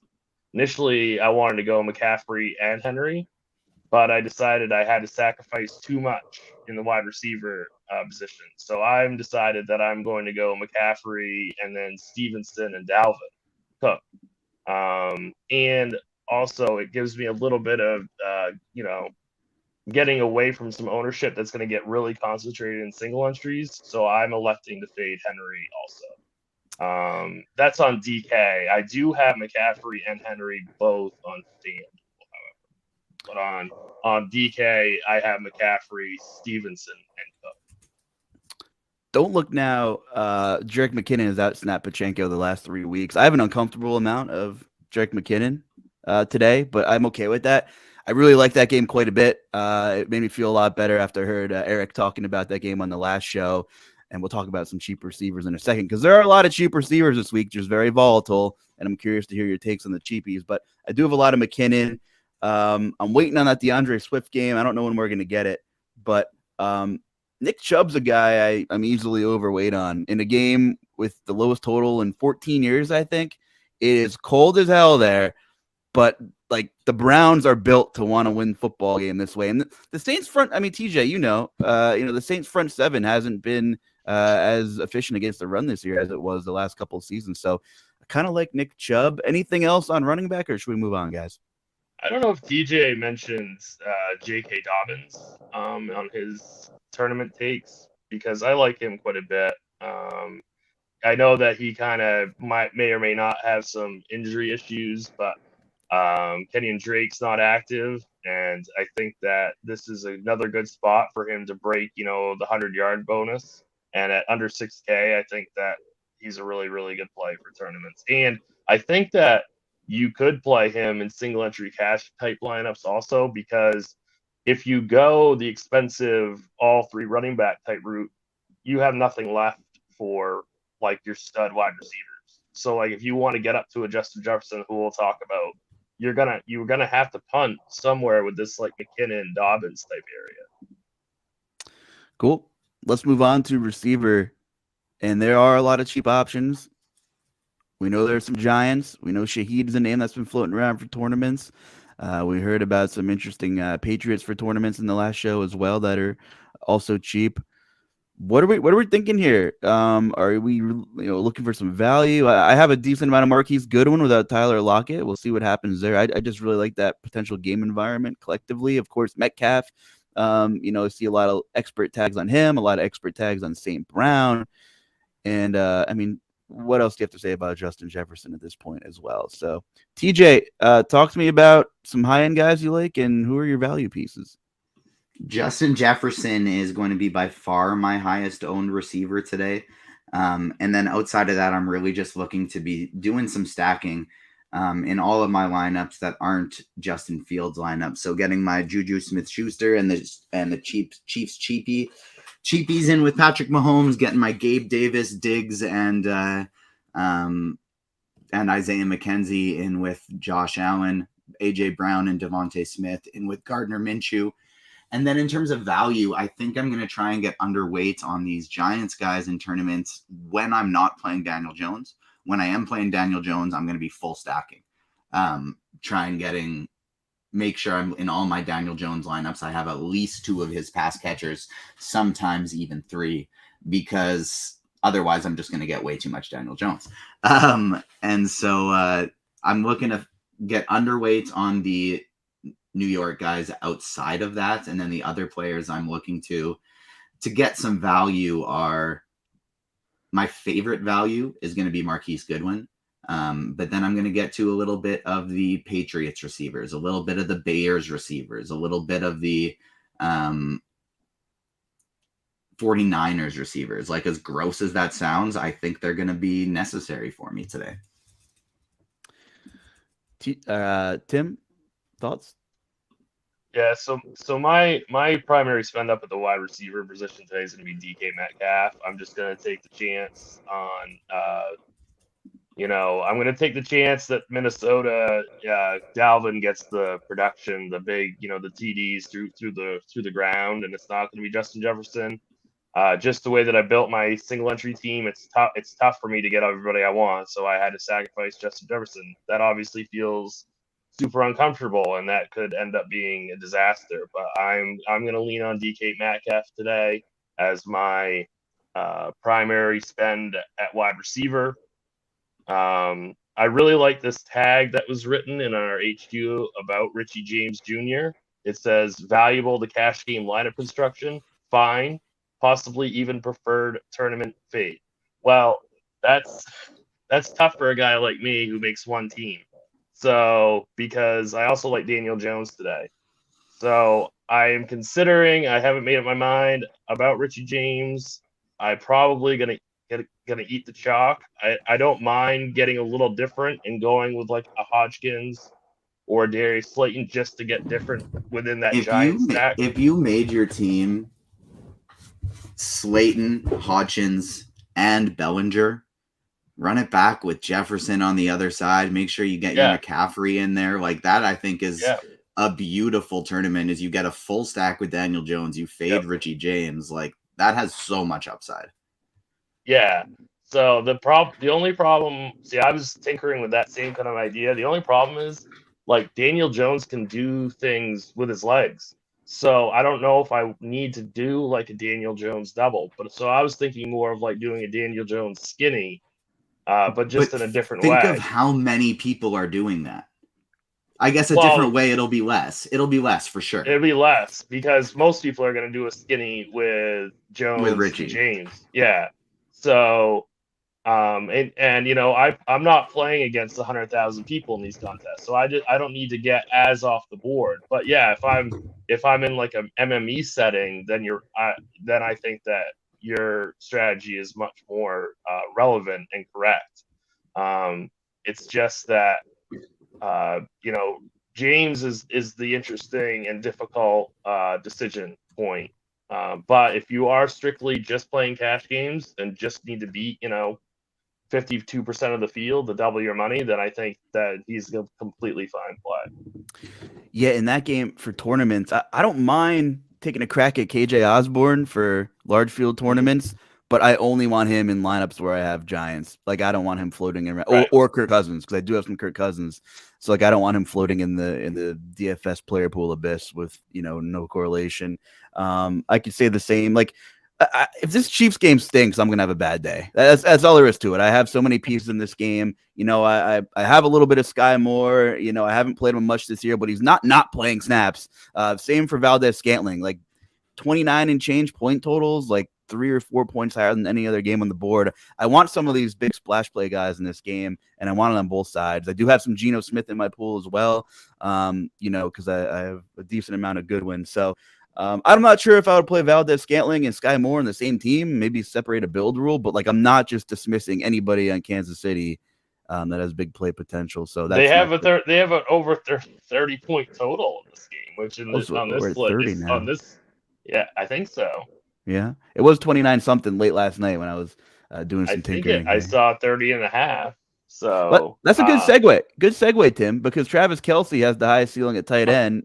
We got to talk about tight ends before we get into questions. So I'll leave it here with you. What are your thoughts on tight end here? Obviously, Dallas Goedert, you know, catching some buzz here. He had a big game during a Minshew cameo last season. People are probably looking at Hawkinson in a good spot, and the Giants game you guys keep talking about. So I'm throwing a dart here that you guys are interested in TJ Hawkinson as well. Yeah, definitely have no issue with TJ Hawkinson. Again, it's kind of, do I want to punt the position with a chalky Bellinger? I do have a little bit of interest in Jordan Akins also. The issue that I have with Dallas Goedert is that in that game last year, A.J. Brown didn't exist, right? So it's a different kind of, you know, receiving core. I think that Cole Kmet is interesting. I think he's cheap enough. I know that the wind is not great, and I also have a lot of interest in Noah Fant. So because I think that, like you said, this game is going to be really, really juicy for fantasy points. So whether you want to get your value from Marquise Goodwin, Noah Fant, or pay up for DK Metcalf. And I also think, I don't know if you mentioned him, but just going back a little bit, like Kenneth Walker is an unbelievable leverage play today. So there's a lot of pieces of that game that I think are really good for any format. Hear me out. Taysom Hill's a tight end on FanDuel and a quarterback on DraftKings. That game's going to be disgusting. I love the idea of getting a little overweight on Taysom Hill. He might be more involved in that game plan than any of us really want him to be. I'm glad you brought that up, because I've meant to bring up Taysom Hill for FanDuel. 6,500. It's just that, man, that whole weather situation. I don't like to overreact to the weather, but that particular game really, really freaks me out. Like I don't want any exposure to that game, especially since I only build one team per site. I'm not going to get to any of that. TJ, talk to me about tight end here. Make it snappy because it's 12:50, and I want to get to some questions here. What are your thoughts on Taysom Hill on FanDuel and Travis Kelce up top? Anybody else you're looking at? Kittle maybe for some leverage off McCaffrey?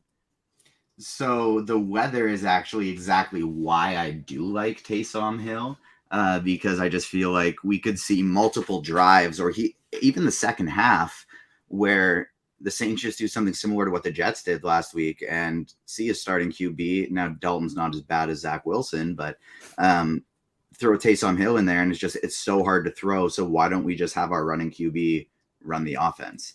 And so because of that, I do really like Taysom Hill as a GPP option on FanDuel. Like my favorite in terms of value is going to be Daniel Bellinger. But then my next highest owned guys outside of him are probably going to be the spend ups like Hill, like Travis Kelce, like George Kittle. And then I'm going to be getting to quite a bit of TJ Hawkinson and Cole Kmet as well. Cool. Defenses, good luck. There's a million weather implications, a lot of low totals. I have a big defensive pool here in my build of 100 lineups. So if we get any defense questions, drop them in. We're not going to spend time on defense, though, unless we get a question about it. I'm starting in the Discord, guys. Check out our RG Discord. That's what we're paying attention to first here. Carolina guy, what's up? Thanks for being one of our loyal listeners this year. We appreciate you. Carolina guy says, FanDuel single entry. I will throw it over to Tim. Who's your favorite contrarian stack for FanDuel? He needs to make this Christmas money back, he said. Yeah, so all right, contrarian stack for FanDuel probably. I actually kind of like this Detroit Carolina game quite a bit, and I don't think a lot of people are going to play it. Okay, I like and it. I think that the salaries are appropriate for stacking. TJ, I'll throw that one to you too because that's a good general question. FanDuel contrarian single entry stack. What do you think? My favorite way to do it is a bear stack. Mix in a couple receivers with Justin Fields because they're so darn cheap, and then it allows you to get your McCaffreys and your Justin Jefferson in there as well. We need 9 more likes to get to 100 on YouTube before we can start looking there for questions too. Okay. Until then, we're in Discord. Question from Prodigy. Tim, I'll throw this over to you for FanDuel single entry. Would you rather play KJ Osborne or Chris Moore? Also, it's worth noting Brandon Cooks is back this week. Yeah, I know. I think it's KJ Osborne. I think so too. Brandon Cooks with some Henry is kind of sneaky. I landed on that exact situation, and I was like, I can't do it. You could do it. You could do it. I know. Remember earlier in the year and last year? It's just so weird that he's back. He's back. I don't understand what he's doing. I don't understand anything. But Davis Mills only had eyes for Brandon Cooks early in the season than last year. Like he was glued to. I don't know. Listen, that's a large field play. It doesn't feel good at all. But after walk, remind me to give my lineup build tilt here. All right, I will. But first, I'm going to ask you for season long. Would you rather play Pacheco or Latavius Murray? I think it's Pacheco in that game environment. I don't even know if I'm saying his name right. Pacheco, yeah. Sure. Yeah. Okay. Yeah. Full PPR. Watson or Swift? I'm assuming that's a season-long question too. I'm playing DeAndre Swift. Anyway, for sake of time here, we'll take some DFS questions. Traylon Burks or George Pickens from Super Sharpie? Woof. Who would you rather play, Tim, if you had to pick one? Burks. Oh, for me, it's Pickens by so much. Malik Willis is going to throw 10 passes today. And Deontay Johnson's hurting with a turf toe. I like George Pickens today. FanDuel single entry. Here we go. Tim, Marquise Goodwin, KJ Osborne, or Chris Moore? Goodwin. Quick season-long question. We'll drop this in as the last Discord question I'm seeing right now. Burrow or Justin Fields today, TJ, since you just talked about Fields? Fields. All right. Keep the Discord questions coming. We're going to go and look at YouTube since we are not at 100, but we'll give the people what they want. It's the holidays. Come TJ, on. right? Give us a like button. It's the holidays. We need 8 more likes. Come on, people. All right. King of Smack said, would it be crazy to to stack Sam Darnold with DJ Moore and Carolina defense to pay up for the guys that he may need? I'll throw that to you, Tim, since you just mentioned that game. Carolina stack. Yeah, it's okay. I was kind of hoping that like people would attack it from the other side, like go like the Detroit guys and then run it back with DJ Moore. I'm concerned about the volume of Darnold. Sometimes that Carolina just doesn't run enough plays and doesn't pass enough for that to be optimal. I don't love a game stack there. I just do love DeAndre Swift, and I feel like Moore would be a reasonable skinny run back. Yeah. He's been running slot snaps more with Darnold, and I think Detroit's pretty vulnerable against the slot. So I think that's. Don't get me wrong. I love DJ Moore today. I think he's a great play. It's just I don't know if I need to necessarily pair him with Darnold. Is my point. I agree. 12:55. We'll get to some Discord questions. We'll try to make this quick. Question in the Discord from Beaner1290. Would you rather pay up for Jefferson or Kelsey today? TJ, I'll throw it over to you for FanDuel. Jefferson. All right. FanDuel single entry question from JC Youth in the chat. Tim, for FanDuel GPP, would you rather have McLaurin and the Browns defense or Juju and the Lions defense? I think I'd rather have Juju. Question from this guy, King Coakley, in the YouTube chat. I'll throw it over to you, TJ. Ramondre and Drake London or Barkley and DeMarcus Robinson? I'd go Ramondre and London. I don't love London today, but he has been getting peppered with targets. Okay. Let's see. Dawson Knox or Taysom Hill at tight end, Tim? I guess it depends on the format, but if you want to go for a home run shot, I say Taysom Hill. Cooks or Chris Moore? If you're picking a Houston receiver, TJ, who would you rather it be? I'd go Cooks. Go Cooks. Yeah, I think I'm with you there too. I think that's all the DFS questions I'm seeing. 12:57. So if you got anything, drop them in. Here's a. If I missed it, I'm sorry too. Just navigating through the spam here. We're trying to use our torpedoes to take care of in the YouTube chat. Let's see. Is there anybody we didn't mention now that we talked through this whole slate kind of that you guys want to bring back up? I know. Let me look through my player pool here and see if I missed anybody that I think is worth noting. Well, I have one last chance here quick to get my lineups in before lock. This is the craziest thing. I decided to help somebody with a season-long thing, and I exited out of my lineup HQ, and then when I got back in, it was like a whole, my groups hadn't been made, a bunch of stuff, and I didn't know what I had to fix. And so I've been trying to get it back to how I had it. I haven't been able to do it, but I'm not even going to look at this last set of lineups. As soon as it's done building here, I'm just going to put it in and hope for the best. Yes, 12:58. You better hurry up. We got 114 likes, by the way. So. There it is. Merry Christmas, Happy Hanukkah, everybody. I wouldn't be surprised to see Saquon Barkley's ownership get squeezed for what it's worth. We have him at 15% on DK. I wouldn't shock me if that came out lower than that. And if it does, then I think he's a really, really good tournament play today. Yeah, I think you might be onto something. I don't have a ton of Barkley. I just think that a lot of people are going to go with a cheap wide receiver, cheap tight end, cheap quarterback, kind of that's the standard build.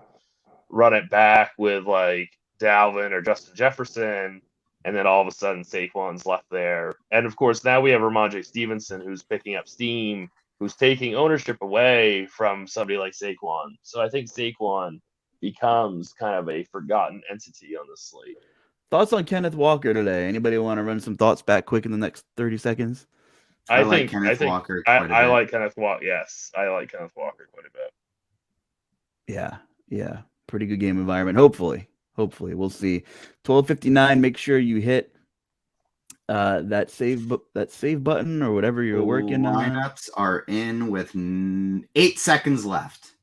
True North. What's up, True North? Thanks for hanging out with us a lot lately. Said he would ban season-long questions. I will try to get to them when there's not a lot of other stuff rolling in. It is the playoffs, too, so we sprinkle them in there. Now, if it's week 3, it's the only guy I answer season-long for is my guy B-Shot, who might be chilling somewhere, another one of our loyal listeners. But we hit lock, and it's Christmas Eve. Opinion on Shaheed, said Josh. Well, it is locked, but do you guys have any opinion on Shaheed? I'll throw it over to you. Well, there's really one person in this entire industry that I will ignore what I think if they have a strong take, and I will just go with it, and that's Squirrel. And Squirrel really liked Shaheed this week, and I buy what he was saying. I watch a lot of Saints games. He catches a lot of short passes. Like, it's not like it's a windy game, but it's going to be really cold. But it's not like they're going to be looking to get 50-yard bombs to him. It's going to be a ton of screen passes, and he's fast as hell.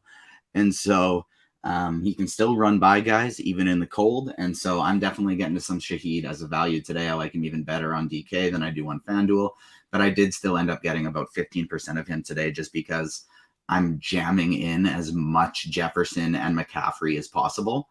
And so because of that, I'm playing some gross receivers today because like we got the Richie James chalk, and even Isaiah Hodgins and Darius Slayton are going to be moderately chalky. So like we've locked here, and I talked about I'm going to be stacking Bears and stuff like that.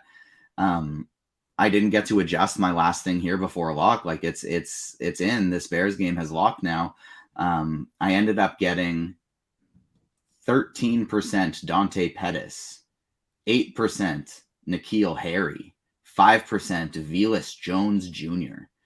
I got 15% Dotson. What are your exposures? What is your exposure on the Bills, I wonder? Not enough. 5% Isaiah McKenzie, 5% Diggs, 5% Gabe Davis. It's just the thing, like, and I would have wanted to get a lot more in there. But then the thing is I got a ton of Devin Singletary and James Cook. I wanted to play Josh Allen today. I wanted to get exposure to that Bears secondary, but the wind scared me off. And like the wind is the one element that scares me more than anything else when it comes to football. So it's just I thought that going to Allen Diggs would be like a super contrarian play, but the wind is just too tough for me. The amount of receivers I'm low on scares me in that game, but I do have 10% Josh Allen, which according to our projections that's pretty good on the field. Yeah. But Red Zone is calling Luuch and Steve, and it's Christmas Eve, so we better stop the chatting and let them get out of here. It is, but we're not stopping because it looks like you guys are on the schedule for some DFS talk tomorrow. There's a bunch of nice slates for Christmas, so you guys are both on tomorrow early afternoon. Is that right? Yes, sir. So. I'll be having the double feature. I'm on NBA Crunch Time, followed by NFL pre-lock immediately after that. I'm going to be joined by Tim for NBA Crunch Time, and then Rob, who's been hanging out in chat, my guy. We're not enemies anymore. We're back to being friends. We're going to be taking you guys up for pre-lock for NFL as well. And shout out producer Steve, amazing producer as always, but good luck to him in his championship fantasy football game this week. Yeah, you guys are awesome. Steve, you're the man. Thanks for hooking us up every week here and doing your thing. I guess we should get out of here. And if you're short on time and don't have time to make lineups tomorrow, get on over there to Scores and Odds. We'll pull out some bets, prop bets, game sides, totals, whatever you need. We got you over there at Scores and Odds. So let's get out of here. Happy holidays, everybody. Enjoy your time. Stay warm. And so for producer Steve and Tim and TJ, I'm Justin. Have a good day and good luck, everybody.